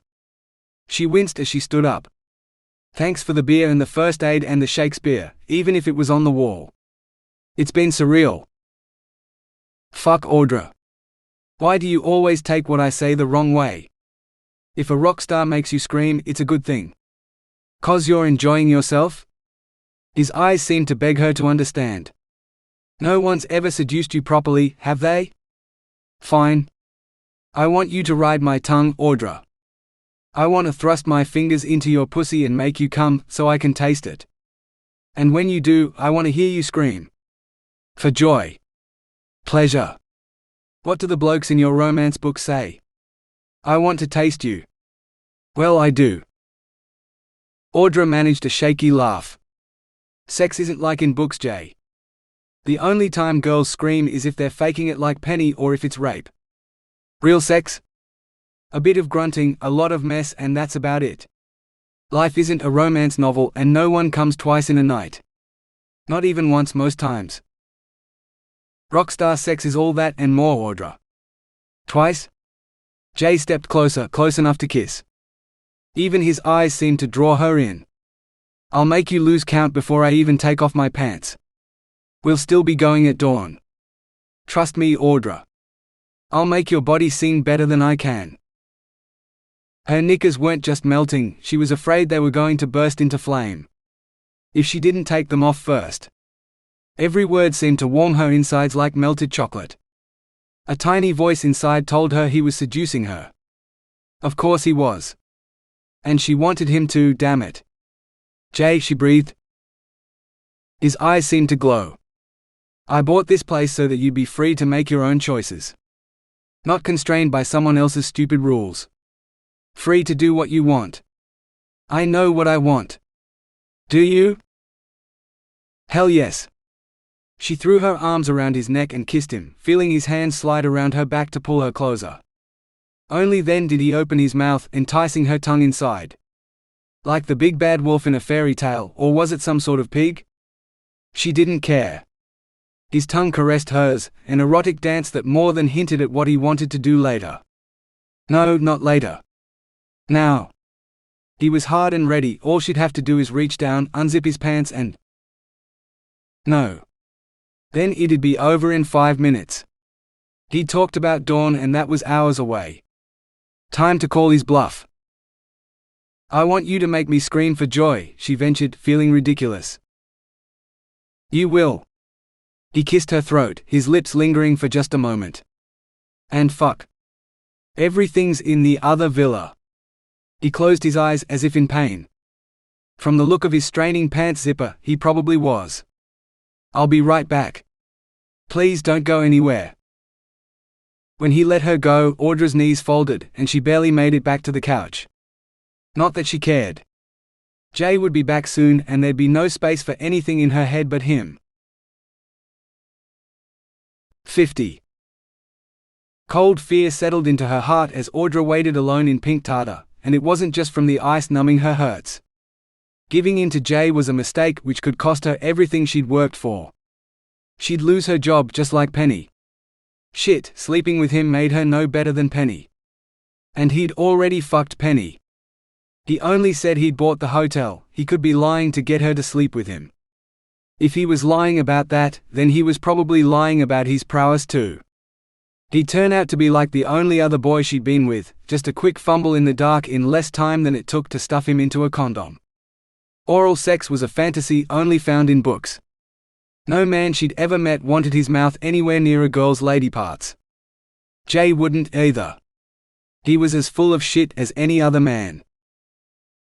She needed to get her ID and head back to bed. Alone. Now where had Jay hidden it? It wouldn't hear them, he'd said, which meant under or inside something. Shit, what if he'd stuffed it between the couch cushions? It would have recorded everything. Audra ripped the cushions off the modular sofa, sweeping them all onto the floor, but there was no sign of her ID. She ducked down to check under the couch, but it wasn't there either. Jay's laugh echoed off the tiles as he entered the house. "Look all you like, but you won't find it there. Are you trying to trash this place like I did next door? Go ahead." He set the heart-shaped box on the bench. "You said you put this in my bedroom for romancing my guest. The only woman I want to romance is you, so I hope you pick the ones you like. There sure are a lot of them." He flipped open the lid and pulled out a strip of foil packets. "Studded for those who like it rough. Ribbed for extra pleasure. Chocolate for extra sweetness." Audra snorted with laughter. "You made that up. A chocolate condom? It'd melt." Jay held it up. "Chocolate flavored, it says. We can open it up and see." Audra pressed her lips together and swallowed hard. "We shouldn't. I shouldn't be here. I should go." "Really?" Jay's eyes burned with frightening intensity. "Then let me give you a goodbye kiss." He didn't hesitate this time. Audra found herself yanked hard against him as his tongue seduced her lips apart. With every stroke of his tongue, he licked away her resistance and coaxed the spark of desire inside her into a roaring bushfire that devoured all her good intentions. "What do you want, Audra?" The moan that came out of her mouth didn't sound like hers. "You." Jay chuckled. "That's the best news I've heard all day."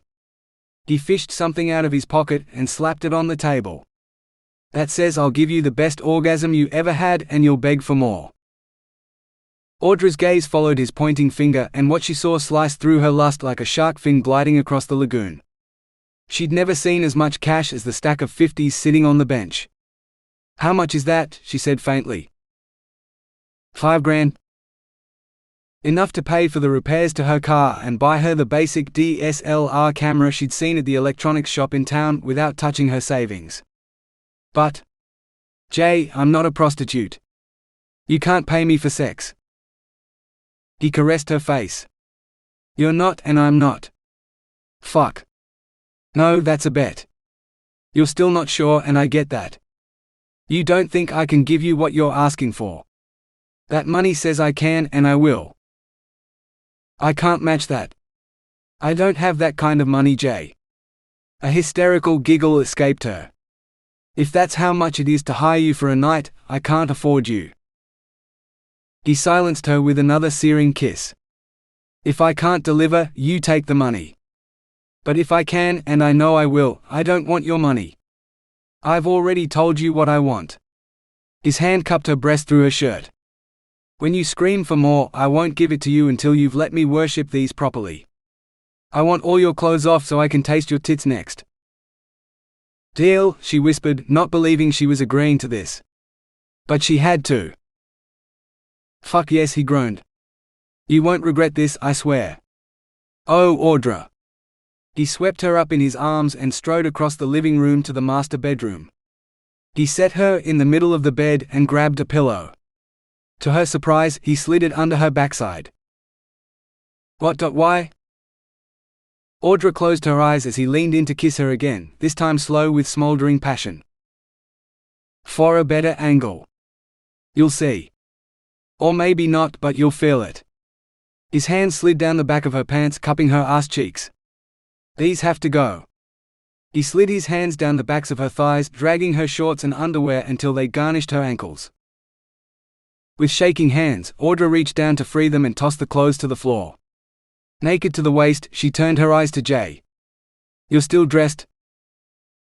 But as she watched, he shed his shirt so he mirrored her. Taking her hand, he placed it on his rippled abdominal muscles. This is all I take off until you're naked. I want to hear you scream, Audra. No holding back. She gasped as he slid a finger inside her, something no one else had ever done. There's the pearl, he whispered, touching another finger to her clitoris. Magic button more like. Audra almost choked. No one calls it that outside of books. I do. His finger circled slowly, teasing her. Pearls show a woman's beauty and make her radiant. When I stroke this pearl, he pressed harder. You're not just the most beautiful woman in the world. You're the most incredible woman in heaven too. He bent and she felt the rasp of his tongue across sensitized skin.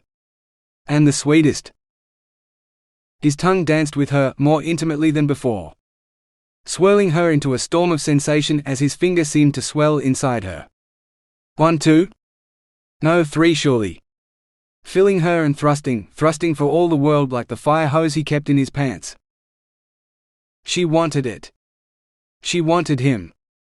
Every inch of him as he explored every inch of her. JJ. She spread her legs wider, giving him unlimited access to all of her. Anything to keep his fingers moving and his tongue stirring a storm into a cyclone centered on one point. Not a pearl. An eye that wasn't a calm center at all. Because that's where Jay's tongue sparked her nerves, setting off a lightning strike that ignited her like a forked discharge lighting up the sky. She sucked in a breath of charged air, sensing it was her last before she detonated. Say it, Audra. I can feel you tensing. Scream for me. Selfish bastard. I'm doing this for me. She bit down on her lip to smother the scream that wanted to escape. Her body convulsed in an orgasm so powerful it blinded her, but she didn't make a sound. Vision returned and she blinked to find his eyes boring into hers even from between her thighs. Didn't you enjoy it? He asked, grinning as if he knew the answer. Or he thought he did.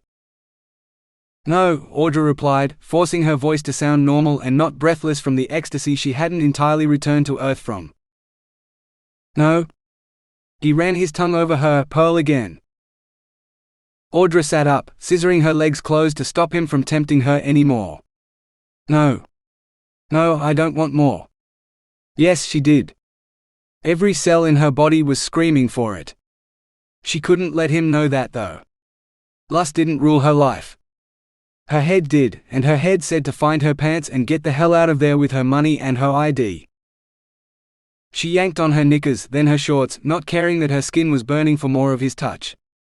Burning so much maybe her pants would combust. Thanks for showing me what you can do. I'll send someone to clean up the mess tomorrow so you can move back into your villa. Audra didn't recognize her own matter-of-fact voice. She was a raging storm of emotion right now, yet she sounded like she was discussing the hotel's annual report. She had to get out of there before he could touch her or even meet her gaze, because he'd know she was lying with every fiber of her being. Audra marched to the kitchen and pocketed the money. Now all she needed was her ID. Where had he put it? How had he known what drinks were in the fridge? Or that there was ice in the... Audra wrenched at the freezer door and threw it open. There on the top shelf sat her ID. She grabbed it and bolted for the front door, hoping she'd be out of sight before he could see her cry. She made it to the lagoon before her tears blurred her vision so much she had to stop. But she couldn't. What if he caught up with her? Heedless of her surroundings, Audra sprinted back to her room and locked the door. She threw herself on the bed and cried herself to sleep as a new day dawned. 51. Audra, are you okay? Audra made a noise in her throat that she hoped Pamela took as agreement. She was asleep, damn it, or at least she wanted to be. Serge is back and he wants to see you. I said he has to wait until you're awake and dressed, but he's getting a bit impatient. God save her from demanding men and their lack of patience. Audra, the police want a statement from you. And they need to photograph your injuries. Serge's voice sounded hesitant. They need it as evidence to charge Penny. Penny? But sleeping with Jay wasn't a crime. Audra climbed out of bed and stumbled toward the door. Why did her head throb again? Oh. Penny had attacked her in the gym. Maybe she'd get prison time out of it. She could only hope. Audra peered at her reflection in the tiny mirror and winced. That black eye on her otherwise wan face made her look like her parents' neighbor's pitbull patch. If only people would give her as wide a berth as they did that menacing-looking dog. Something yellow caught her eye and she turned to scan the room. Why was there a stack of 50s on the desk? Were those real? Her memories came flooding back. Ecstasy with Jay before she'd lied to him, taken his money and run back to her room.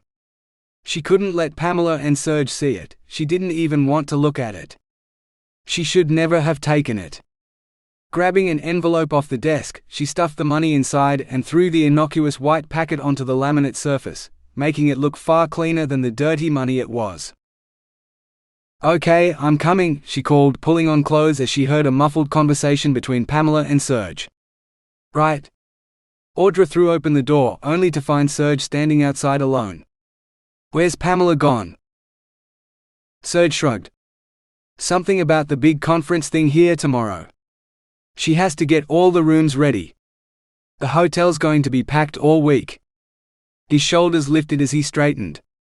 They've booked morning and evening relax sessions with the gym, so even I'll be kept busy.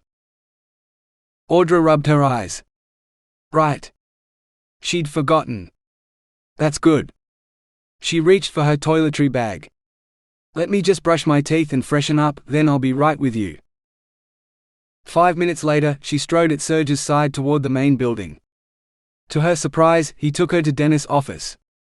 It wasn't Dennis Domain this morning though. A police officer sat in the seat of power, with Dennis perched uncomfortably in one of the guest chairs off to the side. You must be Audra Zhu. How do you pronounce it? Audra chose the chair beside Dennis. Audra Zhu. The police officer coughed. An unusual name. Yes.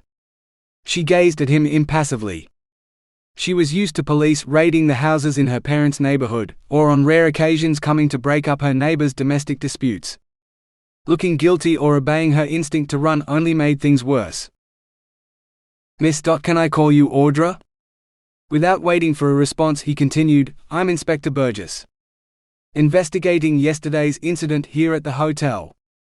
We've already seen the surveillance tapes, but we'd like to hear your account of the events of yesterday. You mean when my colleague went crazy and attacked me while I was working out in the gym? Inspector Burgess coughed. Your colleague says you and the personal trainer attacked her. Is that supposed to scare me? Audra snorted. If you've seen the surveillance tapes, officer, then you've seen what happened. Penny lost her job and for some reason blamed me. She grabbed me from behind and I defended myself. When she was down, I walked away, but she attacked me again. Things got a bit dark after that, because I woke up in my own bed several hours later. She waved her hand at her face. Looking like this. Inspector Burgess lifted a compact camera, and Audra felt an uncharacteristic twinge of envy. Maybe if she got the permanent job here, she'd treat herself to a camera. The smallest, cheapest digital camera in the electronics store probably, but it was a start. May I take some pictures of your injuries for evidence? Those bruises will fade, you see. He thought she was an idiot. Someone so stupid that she didn't even know bruises faded. Audra clamped her mouth shut as the officer snapped a few photos of her face, then stood behind her and photographed the back of her head, or at least that's what she thought he was focusing on. He could have been taking close-up shots of her backside for all she knew. "Thank you. How's Mr. Felix?" the inspector asked, sinking onto his chair. "Mr. Felix?" Audra couldn't seem to close her mouth. How did he know? "Mr. Felix. You're the hotel staff member who came in the helicopter to collect him. The hospital surrendered him into your care. I hope he's in good health?" She forced herself to smile. "Yes, I believe so. Good enough that he doesn't need a constant nurse anyhow. But probably angry as hell at her for walking out on him last night.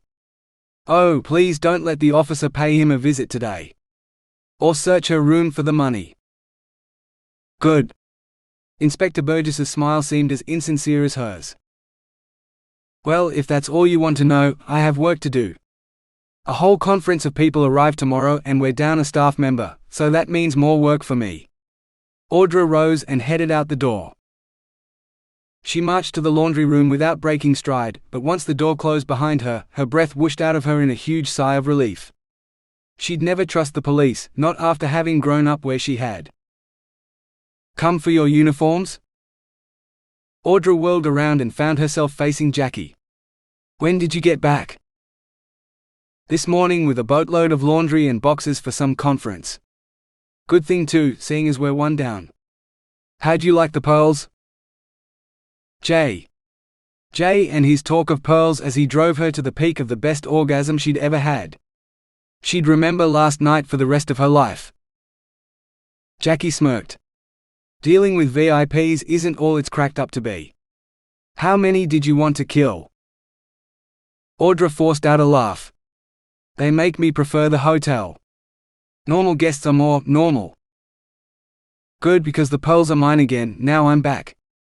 I need the money. My oldest has it in his head that he wants to learn to be a pilot, and flying lessons don't come cheap." Jackie nodded at the plastic-wrapped uniforms. "What size are you?" "Small please," Audra murmured, taking the stack of dresses from Jackie. "I better go hang these up and start work." "You do that." Audra stepped onto the veranda, then turned around to say, "Jackie? I really missed you. It's good to have you back." The older woman laughed, ending in her characteristic smoker's cough. Yeah. But she smiled, so Audra suspected she appreciated it. Audra hurried back to her room. She shoved everything to the back of her desk and heard the sound of things falling behind it, but right now she didn't care. She dumped her work clothes in the space she'd created. Audra seized the topmost dress, stripped off her civilian clothes and clothed herself in anonymity once more. Resolving to make sure none of the conference attendees felt the need to know her name, she hurried off to help Pamela with preparations. The more they managed to do before the guests arrived, the less exhausting the event would be. Who was she kidding? Big events had everyone running around like headless chickens. But being kept too busy to think was exactly what she needed right now. 52. Audra reached across the table just in time to stop Pamela falling face first onto her plate. She wasn't any less exhausted, but the almost empty cup of coffee in front of her would help keep her eyes open for another hour or two at least. "Go to bed. Your pillow's got to be more comfortable than that curry and rice." Pamela blinked blearily and managed a tiny smile. "How are you still awake?" Audra raised her cup and Pamela laughed. Audra explained, "I haven't spoken to my family all week. I'm going to call them before I go to sleep. If I don't, they might send a search party up here to look for me. They wouldn't, of course. Not that they wouldn't worry, but the most they'd be able to afford would be a call to the police to report her missing. I'm going to sleep through that. See you tomorrow." Pamela rose and staggered out of the dining room. Audra waved, then concentrated on finishing her meal before she headed back to her room. She set her laptop on the desk and slumped onto the chair behind it. She considered checking her email first, but she knew her family were waiting for her call. Email could wait until afterwards. The call initiated and she listened to the trill of it telling them that she was still alive. Audra? Hey sis. The dark screen showed a dim picture of Leon. Hi Leon. How are you? The question was more than simple politeness. He screwed his face up. All right, I guess. Well, not really. Letitia says she's going to dump me if I don't pull my finger out. Out of what? Who? Leon, I don't understand. If I don't get my car fixed. Your car. I sort of told her it was mine. So when are you going to send the money? I'm going to lose my girlfriend sis, so you better hurry up. I can't lose Letitia. All the other blokes are jealous 'cause she can go all night and she can do this thing where she relaxes her throat and, shit, I've never been with a girl who could do that. Letitia sounded a lot like Penny. Leon, it's a lot of money. If you need my car so urgently, maybe you should pay for the damage you caused. It's not my fault, he whined. Dad parked his car on the driveway and I had to reverse round it on the lawn. The letterbox was too low to see. You should get a reversing camera on the back of it or something. I got a mate who says he can do it for under $1,000, but you gotta send the money. You're up at that big fancy resort while we're stuck here at home. And it's your car. Audra sighed. She was too tired to argue. How much will it cost to fix? $5,000. Ben said it was only $4,000, including the registration and insurance he should have already paid. $5,000 with new tires. One of the guys up the road noticed the plates are gone, so he nicked the tires. Won't give 'em back. Says it's going to the wreckers, so he's just helping make the car lighter. The car's not worth $5,000. It was barely worth $2,000, she protested. Come on sis. Letitia's the first girl to even look at me since my accident. She says she doesn't mind if I have fits and shit. As long as I can drive her to the dole office and to her dealer, she'll fuck me any way I want. Lovely. So Letitia's into drugs, is she? Just a bit. They make her hotter in bed, but it takes a lot, so I have to pay for them if she's using her supply for sex. Leon peered at the screen. Come on sis. They pay you heaps up there at the resort. We're family and it's your car. Cough up. I'm a maid, not the manager. Audra hissed. Why can't you pay for it? You're the one who crashed it. I told you. I'm back on the dole again 'cause I lost my job and I got a girlfriend now. She has needs. He sounded absurdly proud about this. Come on sis. All the boys at high school and round here wanted you. You could have had anyone. Why don't you ask some of the celebrities at your resort? Bet there are a few who'd pay $5,000 for you to spend the night with them. Like Jay. Audra fought back tears. Her brother wanted her to prostitute herself to pay for his skanky girlfriend's drugs and repair her car so he could trash it again. She'd heard enough. Did you just suggest I have sex with strangers for money so you can keep some crack whore in your bed? Leon, fix the car yourself or get fucked. I'm not sending you a single cent. Ever. I work my ass off here every damn day so I can live my own life, not pay for your drugs or sex or some girl you picked up. Grow up and take some responsibility for yourself. When I come home, I want my car fixed. Or cough up the $2,000 it's worth so I sign it over to you. In cash. Maybe you should sell your body to strangers for it. I heard gigolos are in demand at the old people's home. She slammed her laptop shut and shoved it across the desk until it hit the wall. Now the tears started. Fuck. Too late. She'd already done what she swore she'd never do, have sex with a stranger for cash. Sure, Jay was no stranger, but she wouldn't have done it if it weren't for the money. Money her brother didn't deserve and would never get. Money she didn't want because it branded her a prostitute. Fuck. She'd take the money to Maxima in the morning and give it back to Jay. She had to, or she'd be no better than Penny. Worse even. She wouldn't be able to live with herself if that's what she'd become. 53. The thought of that envelope of dirty money burned in her mind all night, not letting her sleep. At 5 a.m., Audra finally gave in and switched on the light. She'd find the envelope, write a note to Jay, and slip it under the door to Maxima. Or drop it on the doormat, seeing as a wad of cash that thick might not fit under the door. Now she just needed to remember where she'd put it. Audra searched the desk but came up with nothing except empty envelopes. Had she put it somewhere safe and forgotten?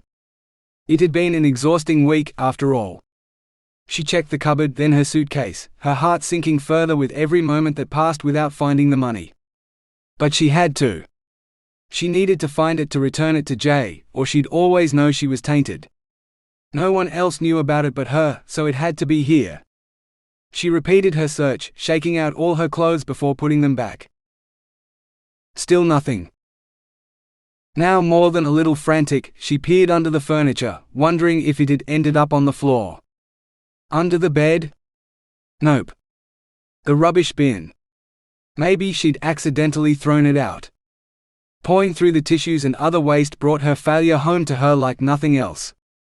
Rooting through rubbish in search for absolution for her actions. As if Jay would forgive her, or she needed him to.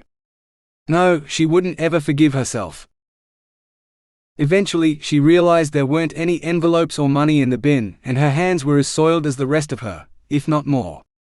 She should go and wash. Rising stiffly, she stumbled along the boardwalk to the communal staff bathrooms. She was mercifully alone with her thoughts as she scrubbed her hands with soap. Over and over again, but never feeling clean. It wasn't the feeling of crumpled up tissues in her hands she was trying to wash away. It was the feel of his hard muscles under her fingers as he placed her hand on his belly. The deep purr of his voice telling her he wanted to hear her scream. She hadn't even given him that satisfaction. Even for a prostitute, she'd been a disappointment. He should be banging down her door asking for a refund. And she owed it to him, her accusing reflection insisted. What she really wanted was to go back to that night with Jay and forget about the money.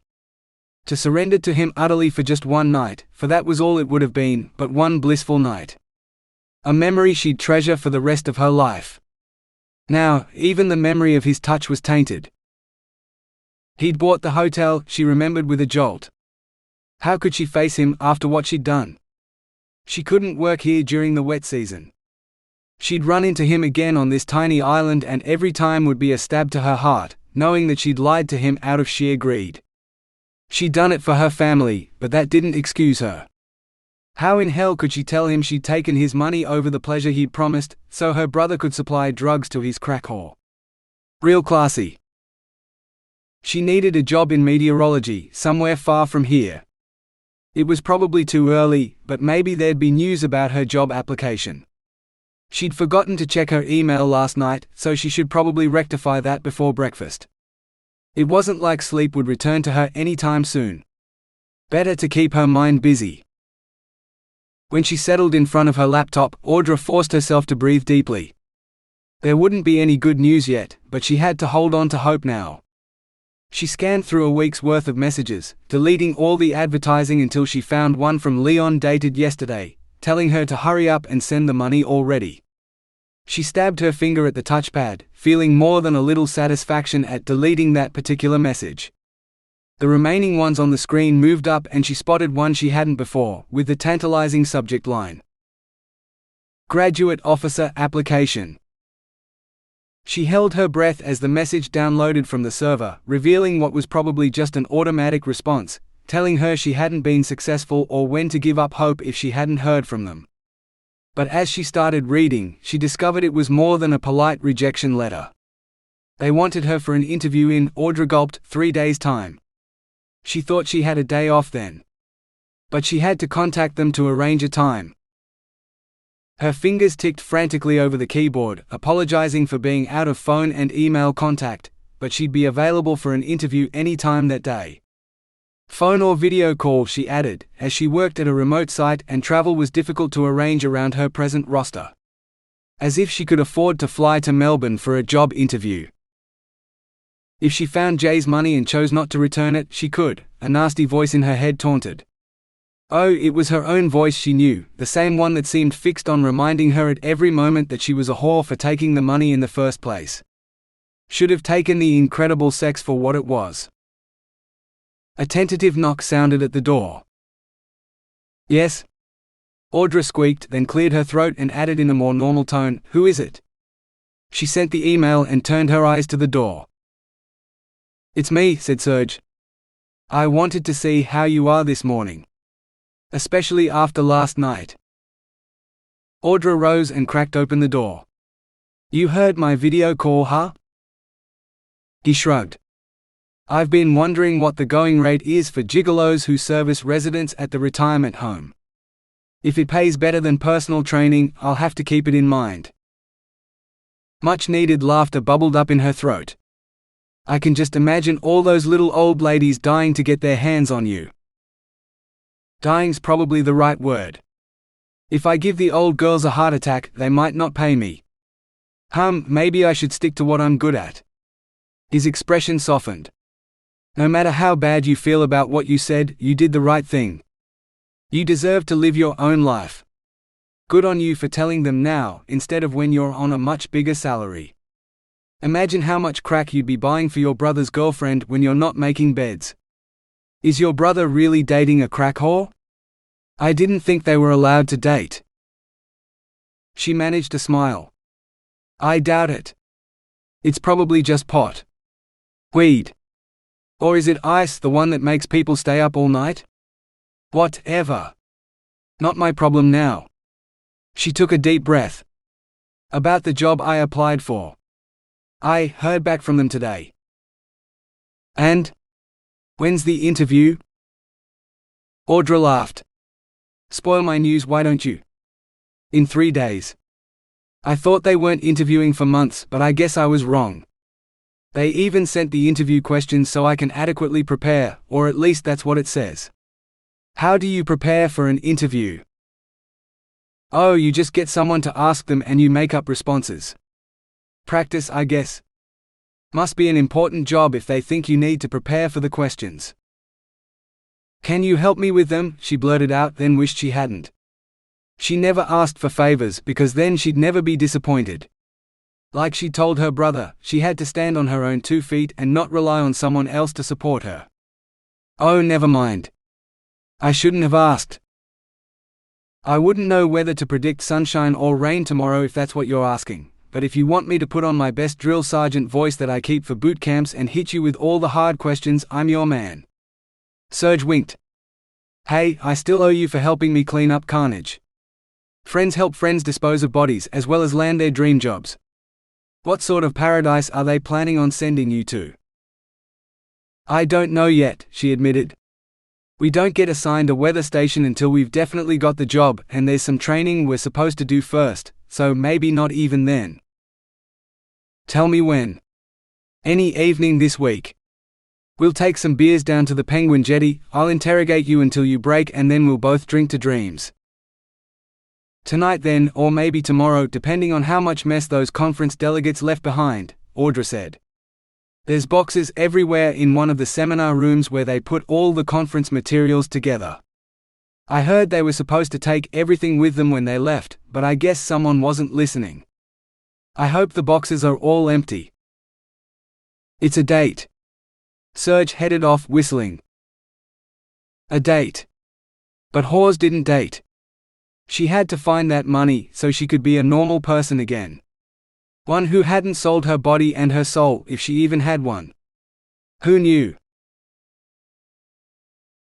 54. Audra lifted what felt like the millionth box, and she'd lost count of the number of times she'd cursed the conference organizers. They'd bought boxes full of conference programs that weren't any use to anyone now. Whole forests of trees had been felled for no reason. Now they'd be recycled into cheap toilet paper, or that's what she'd heard. All the hotel's waste paper and cardboard was sold to some recycling company. They'd have a shipload from this bunch. "Oh, not another one." Pamela's expression was thunderous as she shifted the box carefully off the top of the stack. The one beneath it tipped dangerously, and Audra opened her mouth to issue a warning. Too late. It fell over, scattering round blue things all over the floor. Audra reached down to examine one that came to rest beside her foot. A bloody box of stress balls. She threw it at the wall and it bounced off. Actually, that helped. Maybe we should keep these. You can pick them all up then, Pamela grumbled. It took a lot to piss Pamela off, but Audra wasn't surprised at the girl's grumpiness today. They'd both heard Annette tell Audra to come by later that afternoon to fill in the paperwork for the permanent, year-round position. Audra hadn't realized that Pamela wanted the position too, until she'd caught sight of the girl's sour expression. Now Audra wanted to apologize for her success. Pamela wasn't Penny. She was just as capable a cleaner as herself, Audra knew, and if she had another job to go to, she'd happily leave the place to Pamela. Pamela's family lived in one of the small communities between the resort and Broome, so this was more home to her than it would ever be for Audra. Sure. These ones are all full of papers, so we should get one of the porters to bring a trolley to deal with them. Too heavy for us. I'll go get one, Pamela offered. Audra nodded and took Pamela's place by the stack of boxes. Beneath the box full of balls was a much smaller one, which explained why the ball box had overbalanced so easily. Stupid way to stack boxes really, she thought as she lifted the little one. It was sealed with packing tape and addressed to her. Well, Audra from housekeeping, which was close enough. Not the conference people at all. It must have come on the boat with all the conference gear and accidentally gotten lost amid all the other stuff. The conference people probably hadn't even noticed. It couldn't be from her family. They'd have used her full name and they'd have put a return address, even if they had sent something. This didn't have any postage marks or even a postcode on it. She pulled her multi-tool out of her pocket and selected a blade. Audra made short work of the tape holding it shut, but then she paused. Good sent her something? She'd never know unless she looked inside the box. Swallowing, Audra flipped aside the box flaps to reveal a shapeless package shrouded in bubble wrap. Her hands shook as she cut the tape this time. There was a folded sheet of paper in the modern mummy wrappings, which had to hold the answers she sought. She focused on that, trying to ignore the box with it until she knew more. Finally, she freed the paper and unfolded it with trembling fingers. It was a receipt from the electronics store in town. A receipt for the expensive DSLR camera she'd ogled in the window but known she'd never be able to afford. That meant in the box was ... She swallowed and unwrapped it. Oh, it was the camera all right. Twin lens kit, memory cards and all. She'd wanted a decent camera since studying photography at high school, but she'd never been able to afford it. Shit, she still couldn't afford this. It was worth as much as her car. If she doubted that, she had the receipt in front of her to confirm it. A receipt dated the previous week, the day she'd submitted her job application. Only one person could have bought this. Jay. Audra didn't deserve gifts from him. Not after what she'd done. If she couldn't return the money, at least she could give this back to him. Numbly, she wrapped the coveted camera back in its bubbly shroud and entombed it in the box. She rose and marched out of the building, forcing herself to take the path to Villa Maxima. At least it was Maxima and not Pink Tartar. She wasn't sure she could bring herself to set foot inside Pink Tartar after her hurried departure last time. Once again, she thanked whatever powers that be that had allowed Jackie to return and care for the VIPs, like she couldn't anymore. For a moment, Audra hesitated at the villa door, but she knew she couldn't keep the camera. Resolutely, she swiped her ID. The display beeped an error. Unauthorized. Guest not present. Contact reception. Someone had revoked her access to the villas. Probably a good thing. And if Jay wasn't home, she wouldn't have to face him. Setting the box carefully on the doormat, Audra turned and bolted back to the function center, hoping Pamela hadn't missed her yet. 55. Audra beat Pamela and the porter to the seminar room by less than a minute, she figured, glancing at her wristband as the porter loaded the boxes onto his trolley. No one need ever know about the camera or her unscheduled excursion to the villas. She worked in silence for most of the day, turning the function rooms from a shambles into the uncluttered spaces they normally were. Good thing they dealt with the guests' rooms the previous day, because it was dinner time before she cleared away the last load of boxes. Serge was waiting for her outside the staff dining room, carrying a familiar package in his arms. "Looks like you've really impressed the VIPs, Audra. Jackie said this was yours." Reluctantly, Audra took the box. She said he wouldn't use any packing tape, either. VIPs have their own strange ideas. I mean, who'd close a box with half the first aid kit? Serge laughed. She glanced down and realized that he was right. Jay had sealed it with some of the adhesive dressings from the hospital, then used a red marker to scrawl her name across them. The letters bled into the gauze, making it look gorier than it truly was. She wondered if even the illusion of blood-stained bandages had made Jay dizzy. Audra dropped the box on a table, and returned to sit beside it when she'd loaded her plate. Serge slid into the seat beside her. "So what's in it?" Something she didn't deserve, Audra thought but didn't say. Jackie appeared beside the table, a look of grim determination on her face. "I'm under orders to make sure you don't try to return it. He said he'd pay for some of my son's flying lessons if I agreed. Don't you mess this up for me. Now open it. We're all dying to know what it is." One of the chefs appeared with a box cutter that she handed to Audra with a flourish. Now she was attracting a crowd, every staff member in the room was staring at her. "All right." She sliced through the dressings and peered into the box. The folded receipt was on top, now with a message scrawled on the back. "Audra. Thanks for not letting me die. Jay." She pulled out the well-wrapped camera and almost snorted as she realized he'd imprisoned 2 mango beers in the bubble wrap, bracketing the camera. "If you try and take it back, I'll sit on you," Jackie announced. "Flying lessons don't come cheap." Laughter surrounded Audra on all sides. She knew she was beaten. If only for Jackie and her son, she'd be forced to keep this outrageously expensive gift. More than ever, she needed to find the money and return it to Jay. If she didn't, she'd have to take it out of her savings. No, she couldn't do that, but she did have to tell him. He deserved to know the truth. Serge reached over her and snagged the beer. "I'll put them in the fridge for later, if you like. I'm up for tonight if you are." He winked. More laughter erupted, but it wasn't as loud as before, because people started to drift away, returning to their dinner and whatever had occupied their attention before.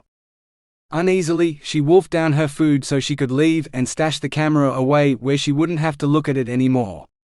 Damn Jay for finding a way to make her feel worse. As she scraped the last forkful of lettuce into her mouth, Serge snatched her plate and carried it to the washing-up racks. "Time for that interrogation," he said when he returned, rubbing his hands together. Half an hour later, clutching a printout from the gym office computer, Serge walked beside her on the path to the Penguin Jetty. "It's the only place on the island where we definitely won't have anyone listening," he insisted, and Audra knew he was right.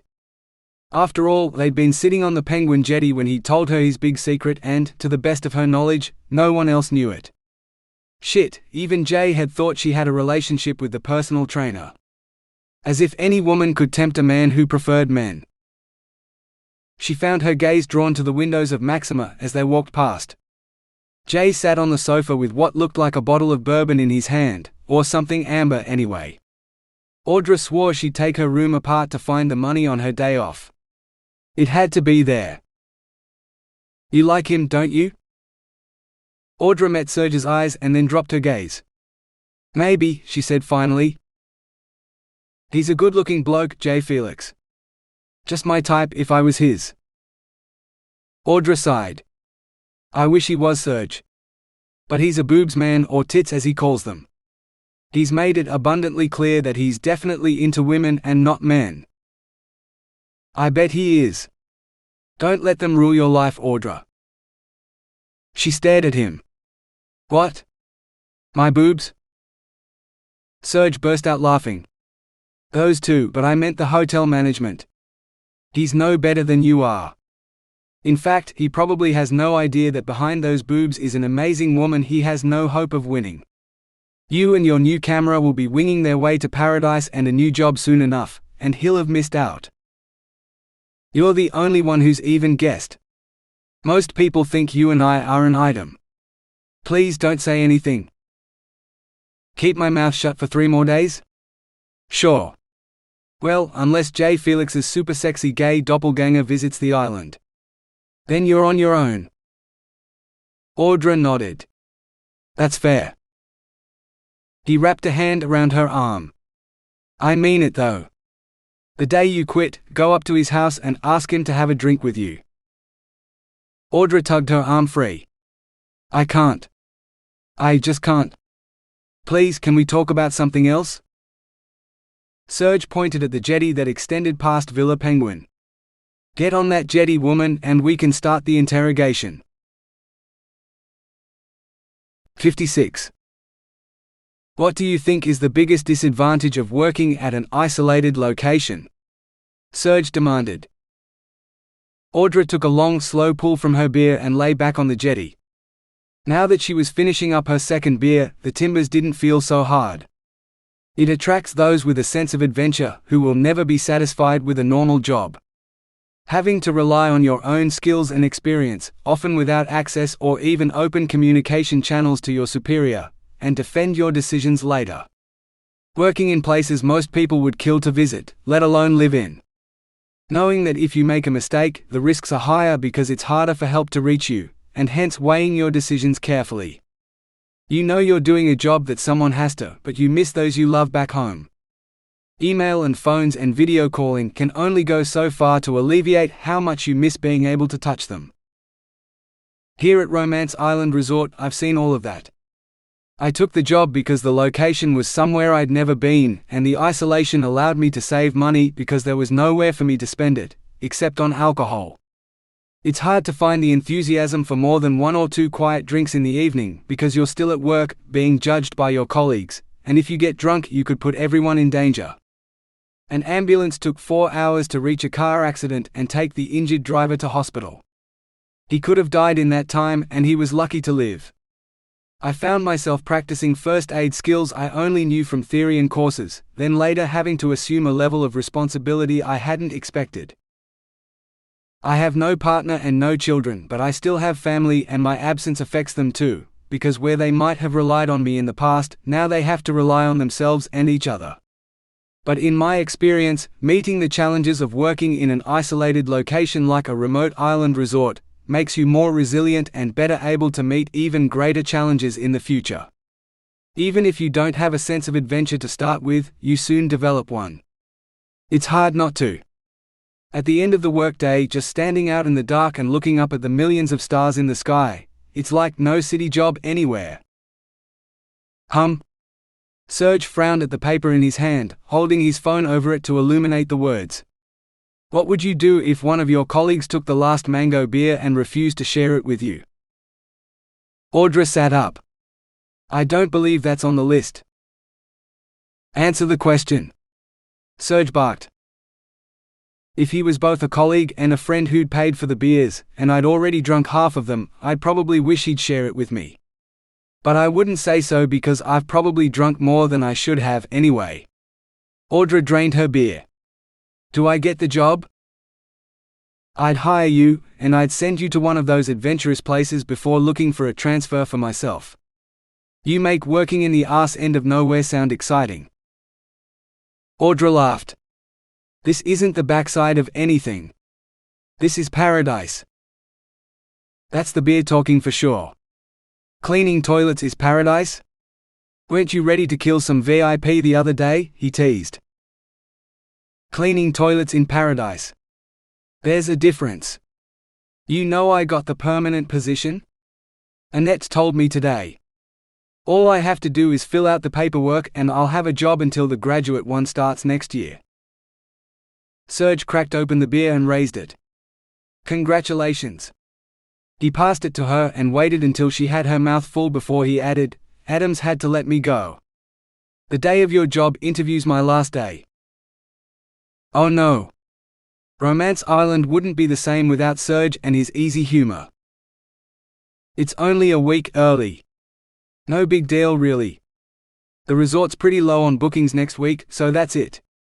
He retrieved his beer and drank deeply. Will you have enough hours to get your certification? He shook his head. My brother's got me a job at one of the wineries near home, so I'll work there through the summer and see if I can do those hours at one of the local gyms. I'll get there. We're all working toward our dreams, but you'll get there first. I know it. And now you have a camera, you can send me pictures of paradise, here or wherever you get sent, via email. I still have to do the interview. They might hate me, she admitted. Nah. Just repeat what you said to me, especially the bit about adventure. They'll give you anything you ask for after that. Even the last beer? Serge handed it over. Even the last beer. 57. Like no city job anywhere, Audra finished, then swallowed nervously. I wish I could show you what I mean, but it won't be dark here for hours yet. On the laptop screen in front of her, Scott grinned. I have a fair idea. One of my first postings was to the Cocos Keeling Islands. Talk about paradise. If you ever get the chance to work out there, take it and go. Audra gave the manager of the graduate program her best nervous smile. If the bureau gives me a job, I'll take whatever posting I'm offered. He leaned forward. Would you really? Of course. The adventure bug bit me out here, I think, though I thought it was a midge at the time. At low tide in the mangroves, there are millions of them. What about Antarctica? Scott interrupted. Audra paused to consider her answer.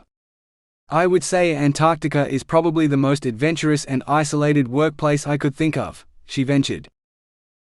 Good.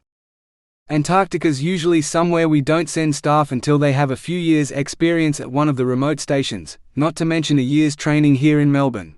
But you come highly recommended and one of your references, a professor. You've called Peter already? I thought you didn't contact references until after the interview. Audra's blood ran cold. Her research supervisor hadn't smiled once at her during her entire honors year, while constantly telling her that her work needed to be better. Never good enough. We've been trying to contact you all week, but your mobile phone goes straight through to your voicemail. I thought I mentioned that there was no mobile access up here. We didn't know that until we got your email 3 days ago. Ah. She realized she'd interrupted him. Sorry, please continue. Paper crackled and the edge of a white page appeared in Scott's hands. It says your honors thesis was on analysis of storm intensity in relation to climate change. Did you do all the analysis yourself? Audra felt stung. Of course.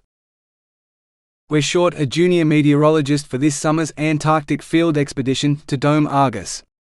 We need a meteorologist who's better with numbers than most, and your research supervisor said you were one of the most mathematically gifted students he'd ever taught. He was quite angry that you didn't continue to do your PhD. The staff member who was allocated to go didn't pass her medical. Would you consider yourself physically fit, Audra? Capable of meeting all the requirements? Now she smiled. I've been working with the personal trainer in the gym here at the resort, and that's when I'm not fighting linen trolleys twice my size and weight. Probably yes. You're our first preference for the spot, but the ship leaves Tasmania in 8 weeks and you won't be able to go until you've done at least 4 weeks of training at the Australian Antarctic Division facility here in Australia. You can start the graduate training program next year with your colleagues in March, when the Aurora Australis brings the summer staff home. How soon can you start? Not work here for the wet season? Trade tropical seas for the icy Southern Ocean? The dry season ends at the end of this week. I could start next week, but I don't have the right winter clothes or anything. Scott waved her concerns away. The AAD provide all your gear, and your space allocation for personal belongings will be pretty limited, or so I've heard. I've never been to the Antarctic stations. He nodded, as if a decision had been reached. I'll send through the paperwork. It should be in your inbox. Now. We only need you to sign the contract. Once we get that, I'll get my PA to book your flights. I'm looking forward to meeting you. The call terminated before Audra could protest or say goodbye. What had just happened? She'd expected to feel relieved after the interview, not more stressed than ever. How could she go to Antarctica? Or tell Annette that, after working her ass off to get the permanent position, she no longer wanted it because she was taking a job at the South Pole? Not to mention her family. If they couldn't contact her, who would sort out their problems for them? There was still the problem of Jay too. She'd searched every inch of her room twice and still not found the money. More and more, she'd started thinking that she'd need to take the cash out of her savings and give it to him.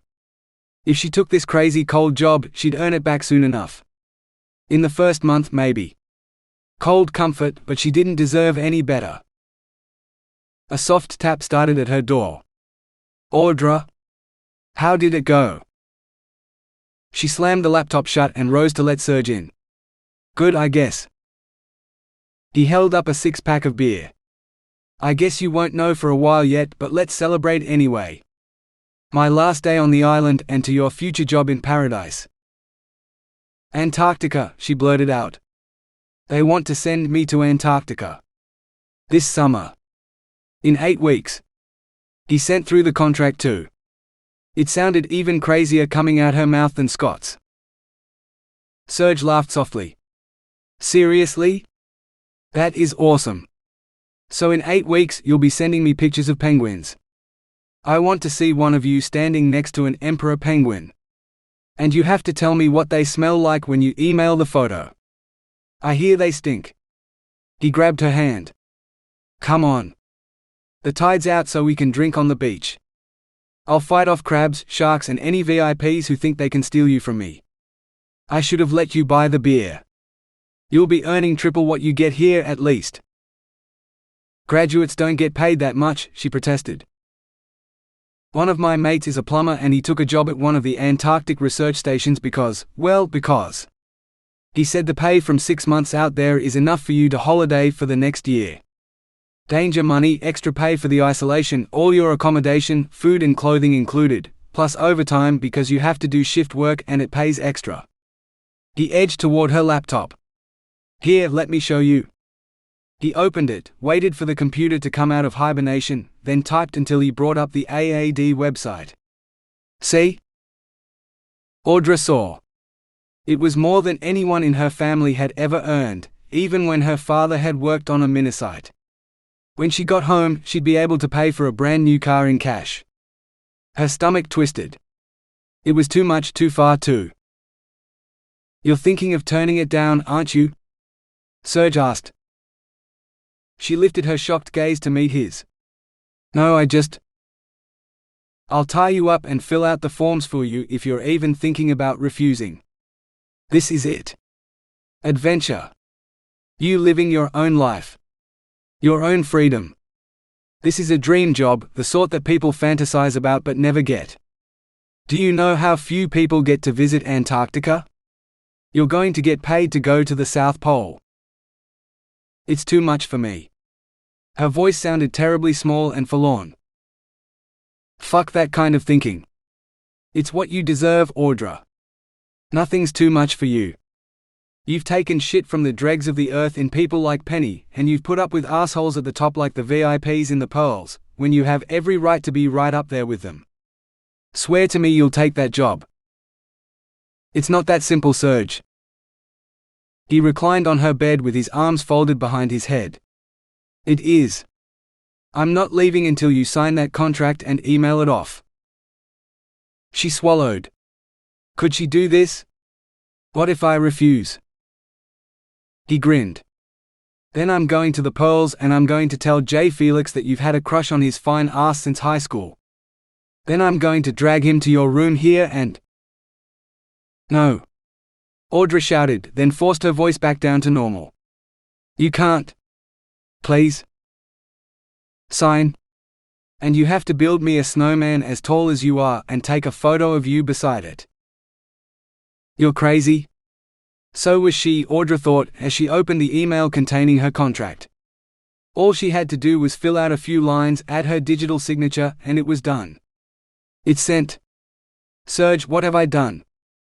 I've just agreed to go to the ends of the earth. He leaped off the bed and peered over her shoulder at the email. When he seemed satisfied, he cupped her cheeks and turned her head so he stared into her eyes. Not an end, sweetheart. A beginning. You've just started the life you deserve. Realization settled heavily on her shoulders. I need to tell Annette. My family too. I'll need to pack. Tomorrow, Serge said gently. My boat leaves this afternoon and you're about to be whisked away to your dream destination. We are going to celebrate with beer. He tapped the six-pack. And I liberated a picnic lunch from the kitchen, complete with fresh mangoes and ice cream, so we're going for a picnic on the beach. I'm your fairy godfather and I insist. He flexed his muscles. With her mind whirling and her stomach churning, Audra lost the ability to resist. Okay? A beach picnic with beer it is. 58. I can't believe you're going and I'm staying, Pamela said, sinking onto Audra's bare mattress. Audra shrugged, then zipped her bag shut. Every moment on the island since she'd accepted the Antarctic job offer had seemed like a dream. It's all a bit fast for me too. Don't tell anyone, but I'm going to miss this place. She surveyed the tiny room that had been the most luxurious accommodation she'd ever stayed in. A space of her own, if only for a short time. And you deserve to stay. When I was doing light duty at the villas dealing with all the VIP requests, you were pulling double shifts cleaning the rooms here while Penny sneaked off for sex with her chef. She waved at the desk. Are you sure you don't want me to tidy up in here before I go? I don't want to make extra work for you. It was Pamela's turn to shrug. I'll clean all the empty staff rooms at the end of the week. Annette has a cyclone-ready checklist for the wet season, she said. I can't believe you'll miss the storms. You'll have to come back up sometime in another wet season. You're welcome at my place any time. Audra thanked her and gave her a hug. Don't let the VIPs give you trouble or the resort's new owner either. Have you applied to that nursing school yet? Pamela smiled shyly. I applied this morning. I didn't know you could do most of the study here and just go up to the university for the practical placements. With this new job, I'll be able to afford the flights to Darwin and I can study at night when there's nothing else to do. Audra forced her smile to stay in place, though she felt tears brewing. She hated goodbyes. Take care, Pamela. She hefted her backpack onto her shoulder and grabbed the handle of her duffel bag. Without looking back, she wheeled the duffel down the veranda and toward the dock. A few more steps carried her to the door to reception. She almost made it before the downpour started. Heloise stood at the reception desk, frowning at the rain. I always look forward to the first storm, but when it comes, I want the dry season back. Not even meteorologists can control the weather. We have trouble enough predicting it, Audra replied, dropping her bag on the floor. She held out her ID. I won't be needing this anymore. She peered out the door toward the dock. It's raining so heavily I can't even see the boat. The boat's not coming. Dennis strode into the foyer. Baz just radioed to say the storm's blown in earlier than expected.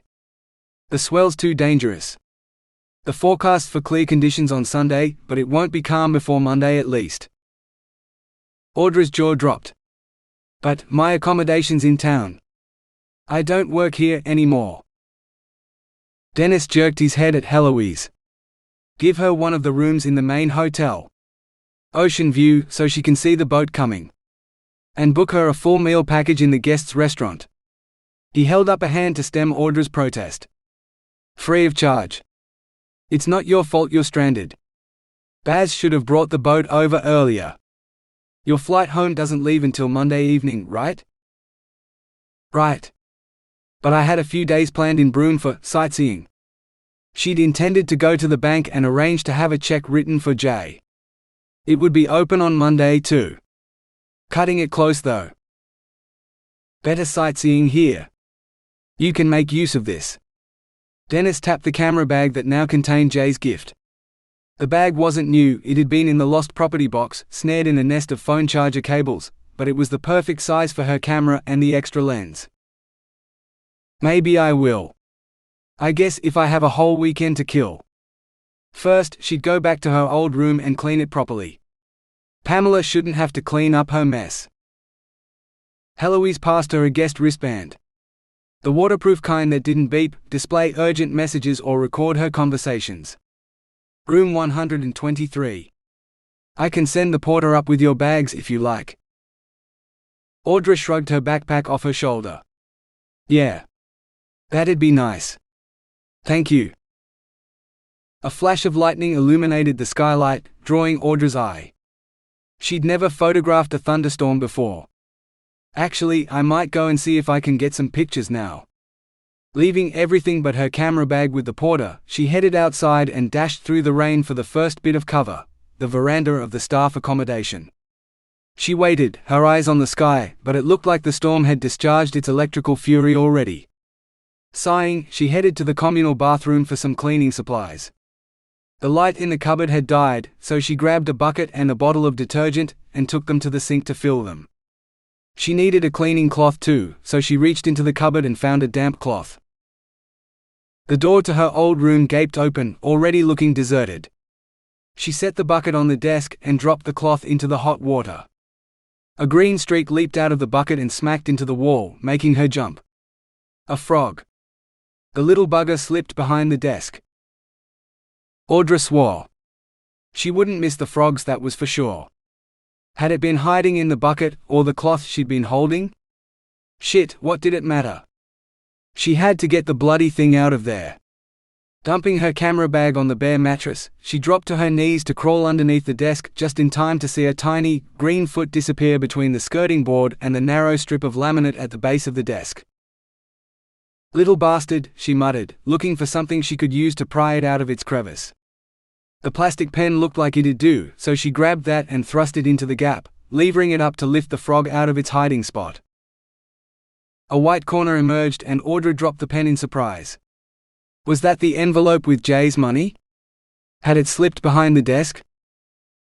Carefully, she inserted the pen again, but nothing came up. Oh, this was useless. Audra clambered to her feet and shoved the desk aside.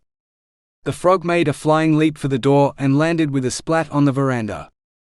The fat envelope lost its fight with gravity and keeled over on its side, spilling out yellow notes. Audra fell to her knees and gathered them up. It was Jay's money, all right, every dollar. She wouldn't have to repay him from her savings, but she would have to take it to him personally. This much cash was a temptation to anyone. Not like a check. Swallowing, she tucked the envelope into the bottom of her camera bag. She would return it. Today, she promised herself. But it could wait a few hours while she dredged up enough courage to face him. At dinner in the restaurant. 59. Table for how many? The bored waitress asked without looking at her. 1. Just me, Audra replied. ID. She stabbed her finger at the scanner. Audra scanned her wristband as the waitress nodded. Pick any table you want. We switched to a new a la carte menu tonight, so no more buffet. I'll send a server over to take your order when you're ready. She ordered the first thing she saw on the menu and a beer to help relax her wound-up nerves. What would she say to him? Here, let me refund your money because I didn't sleep with you? I can't keep this because I'm a liar? She couldn't tell him the truth, that she wished she could go back to that night and take what she'd really wanted. Him. That was the hardest part. Admitting to herself that the money was the only reason she hadn't slept with him, because she had wanted to. She'd wanted to lose herself in everything he had to offer. Serge's final words to her rang in her mind: if life offers you another opportunity, don't hesitate. Grab it by the balls and climb on top. Not that she intended to assault Jay and sit on him. Well, unless by some miracle he asked her to. She'd hurt him enough already.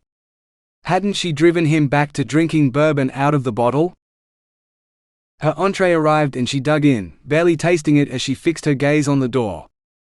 Even if Jay ignored her, she'd throw the envelope on his table. A well-dressed couple arrived and the waitress guided them to a corner table lit by a candle. Audra glanced at her casual clothes and wished she'd thought to wear something better. If she'd had anything more appropriate. All her good clothes were back home in Perth. Her waitress returned, switching her empty entree plate for the one containing her main course. Audra glanced at her wrist to see how much time had passed, but her wristband was mute.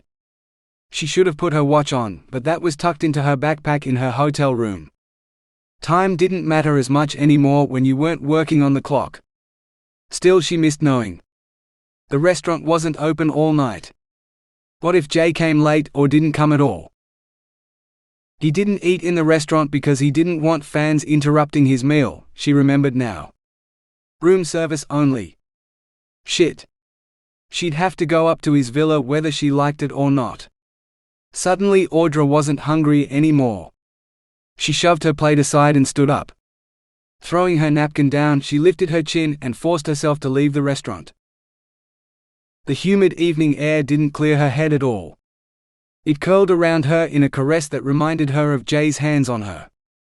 How she'd wanted to beg him not to stop, to coax burst after burst of pleasure from her willing body. If he appeared in front of her now, she'd drop to her knees and make a fool of herself, Audra thought angrily, striding out into the rain. The drops pelting her head matched her mood, making her wish she could go into the gym and hit something, but Serge was gone and Adam wasn't anywhere near as accommodating. Even if she did have a guest ID today. No. She'd go for a walk with her camera instead. Maybe photograph the stars here, if the clouds parted for long enough to let her. Parting is such sweet sorrow. The line of Shakespeare popped into her head as if someone had spoken it. Why Shakespeare? Was it because of Jay and the lines he'd splattered on the wall of his villa? He hadn't quoted Romeo and Juliet though, his lines had come from a different play. One she hadn't been as familiar with, though she did remember a few lines of it.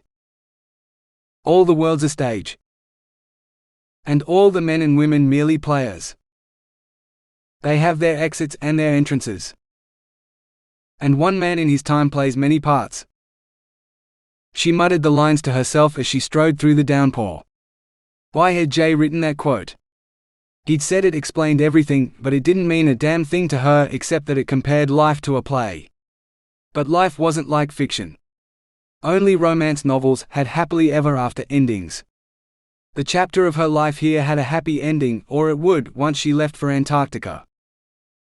Cold comfort now, she told herself, smiling at her inadvertent pun. She wished she could ask him the name of the play. Or she could just search for it when she reached the laptop in her hotel room.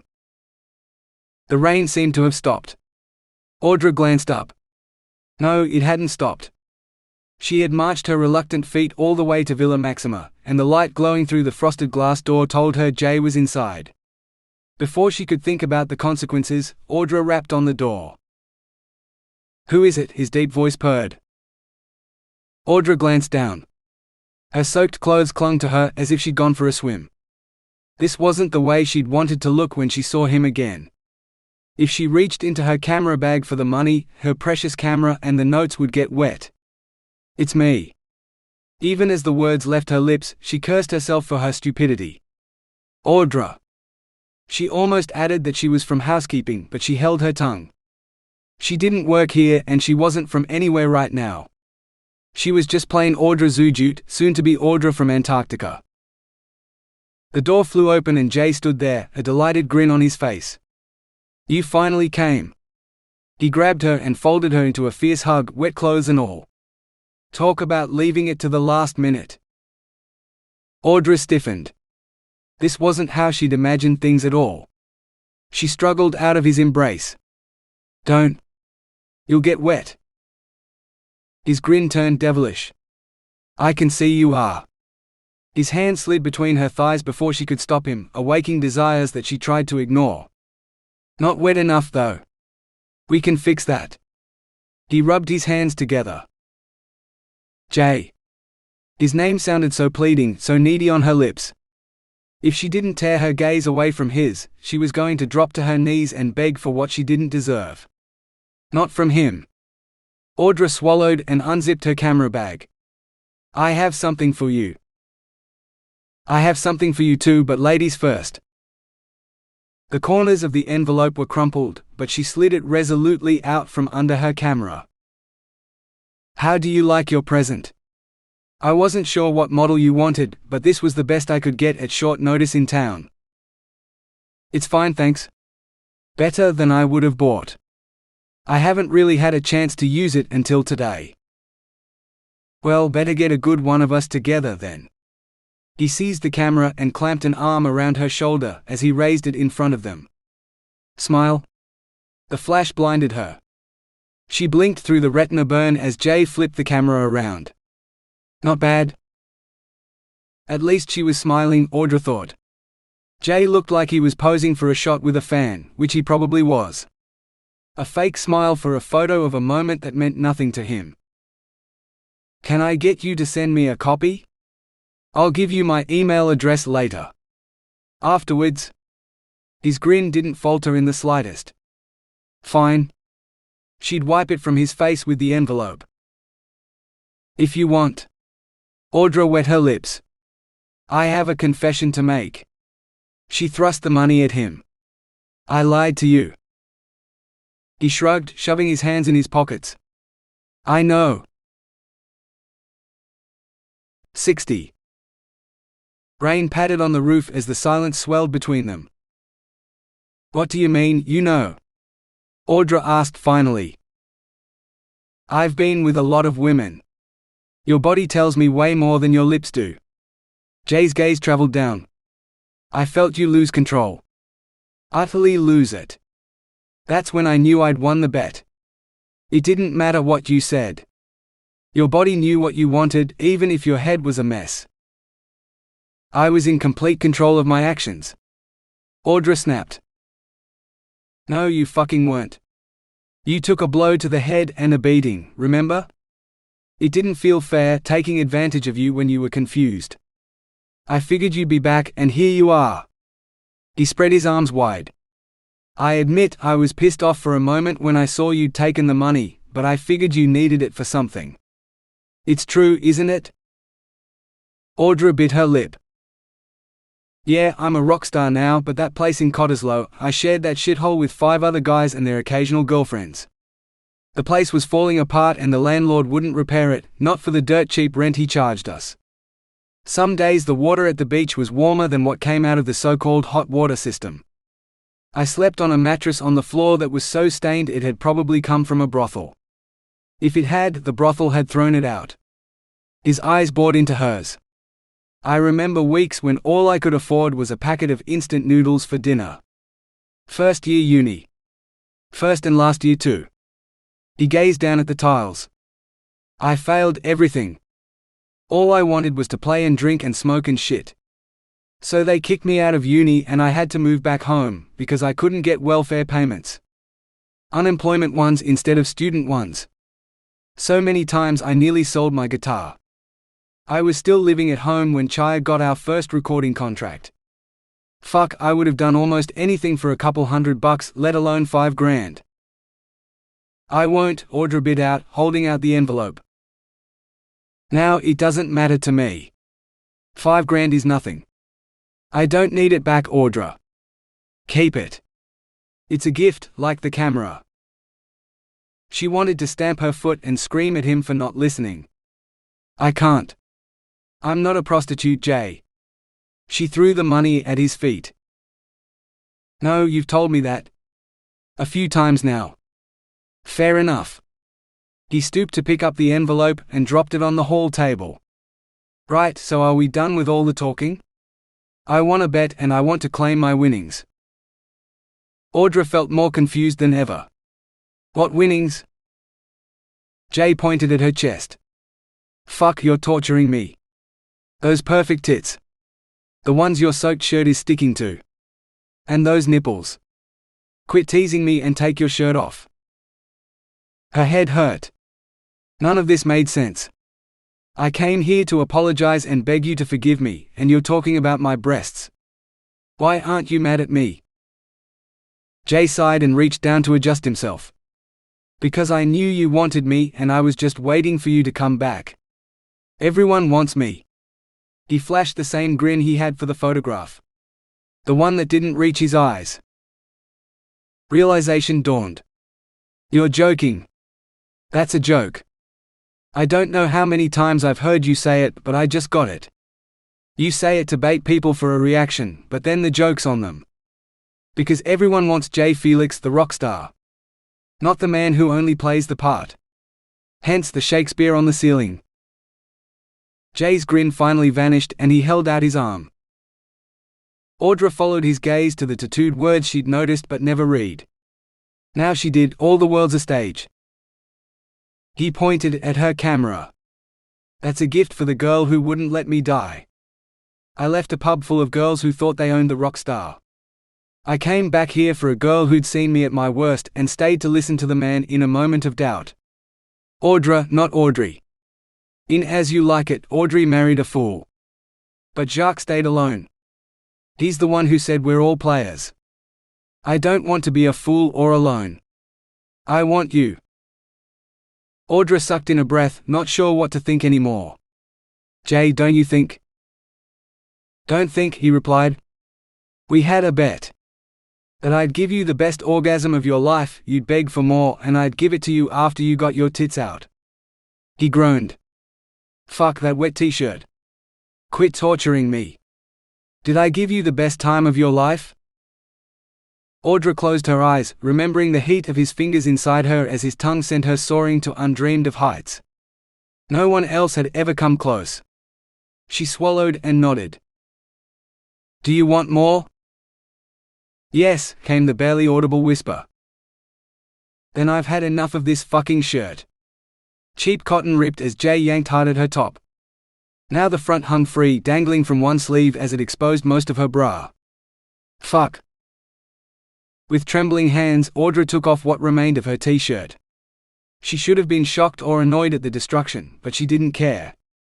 All that mattered was Jay. She reached to unhook her bra, but Jay's hands were already there, expertly freeing her faster than she could release herself. Wet lace fell away, replaced by his warm hands as he cupped her breasts. Oh yes? The blissful look on his face made her smile. His eyes snapped open and he pulled his shirt over his head and threw it on the floor. He snaked his arms around her, holding her tight to his bare chest. Her nipples tightened in response and she gasped. Jay kissed her open mouth. The moment his tongue touched hers, it was as if lightning had struck her, coursing down her spine to her core. Oh, but lightning only started in the sky. The blinding white light came from below. Well, she was named after a storm for a reason. Audra shimmied out of her shorts, leaving them with her underwear in a puddle on the floor. Now she was standing naked in Jay's arms. Talk about crazy. Their lips parted for a moment as Jay paused to grab a breath. Don't think about tomorrow or next week or anything but this moment. Even the weather could wait. She reached up to stroke the stubble on his jaw. This time she kissed him, focusing all her passion into the pressure of her lips and the twine of her tongue around his. His hands crept down her back to cup her ass. He swept her up in his arms, carrying her through to the bedroom? No, the bathroom. He dumped her unceremoniously into the spa and tossed her the plug as he turned on the taps. Can you sort the temperature while I get these off? He struggled with his shorts, which seemed to be stuck on his. Audra tried to smother her laughter as she turned her attention to the taps. The water was comfortably hot when she heard Jay climb into the tub behind her, but an attack of nerves seemed to have frozen her. She squeaked when Jay's arms encircled her, pulling her into his lap. Do you trust me, Audra? The seductive purr was sexier when his breath tickled the back of her neck.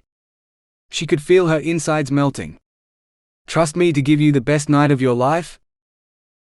His thumb circled her nipple, then trailed down her belly and slipped between her thighs, circling again.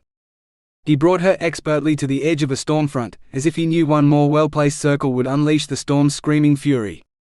Do you want it? Yes, she gasped, feeling him press harder. I want you, Jay. All night, Jay. Her words ended in a scream to the skies as she soared up past the clouds to the stars above. 61. When she returned to Earth, Audra found that the bath had filled with water, or maybe it was the space their bodies took up that had let it fill so fast. Or had she been too lost in Jay's magic hands? "Turn around," he breathed in her ear, and she complied, sliding around in his lap as she realized Jay was hard as all hell beneath her, and with one thrust of his hips he'd be inside her. Shit, all that inside her? How would he fit? The man was massive. He must have seen the fear in her eyes because he leaned back and said, "Oh, you won't be getting that until you're ready. I promise you that. Ready and begging for it, and not before. I'm not into pain. Yours or mine. Just pleasure and plenty of it. Trust me, Audra." The rock star or the man? Jay laughed. Mostly the man. The rock star, he took her hand and guided it to his cock, is ready and raring to go, but even he's going to wait until you're satisfied. This time, she didn't manage to smother her laughter in time. She pulled her hand away and covered her mouth. Shit. Now it all makes sense. Every time you make some comment about being a rock star, you're thinking with your. Say it. You'll be writing it soon enough. Audra swallowed. Cock. It sounds so hot when you talk dirty. You should do it more. He pressed a hand to her back between her shoulder blades. Now lean back a bit. Audra did, and found herself floating up. She wrapped her legs around Jay, anchoring herself around his torso. Perfect.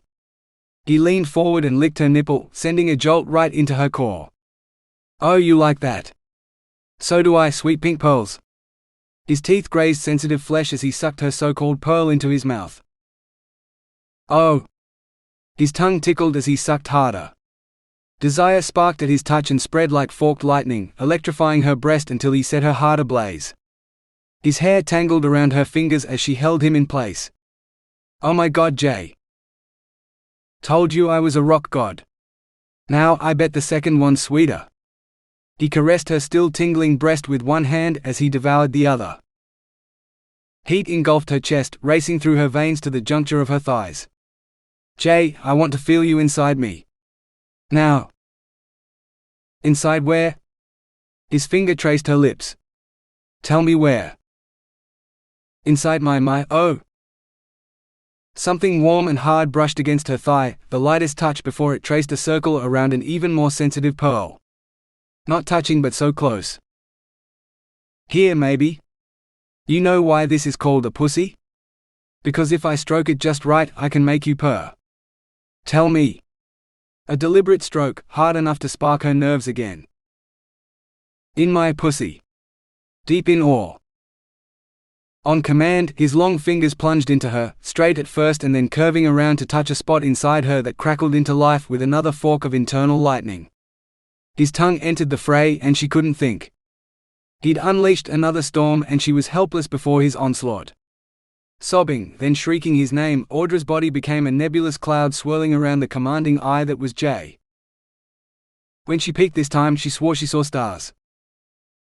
Audra came to in Jay's arms, curled against his chest with tears streaming down her cheeks. She couldn't have been senseless for more than a moment, surely. Jay tilted her chin up for a gentle kiss. That's the first time I made a girl come so hard, she cried. Fuck, you're awesome, Audra. I want to do that again. His lips claimed hers as Audra felt his fingers slip inside her once more. No, she gasped. I want more. This time she only hesitated for a moment. I want to feel your cock inside my pussy. Nothing less. Please? Jay closed his eyes. Fuck, say that again. Audra's voice sounded a little less shaky this time. I want your cock in my pussy. Jay surged to his feet, sending water cascading everywhere. Let's move to the bedroom then, where I left the condoms. He stepped out of the bath. Audra reached for a towel to dry herself, but her eyes were fixed on Jay. His cock jutted, pointing right at her. Long and hard and hot as bed, or I'm going to take you right here on the floor. Audra found herself in his arms again as he strode across the living area. This time, when he set her on the bed, she spread her legs wide in invitation. Jay knelt between her thighs, so close and yet so far.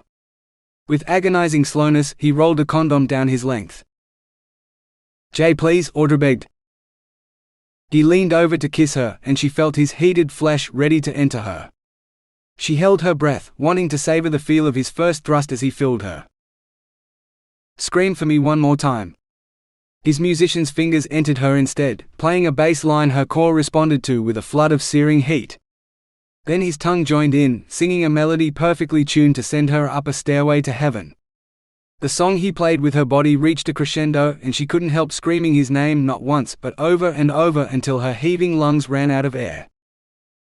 His fingers still strummed her nerves as his cock started its slow plunge into her molten core.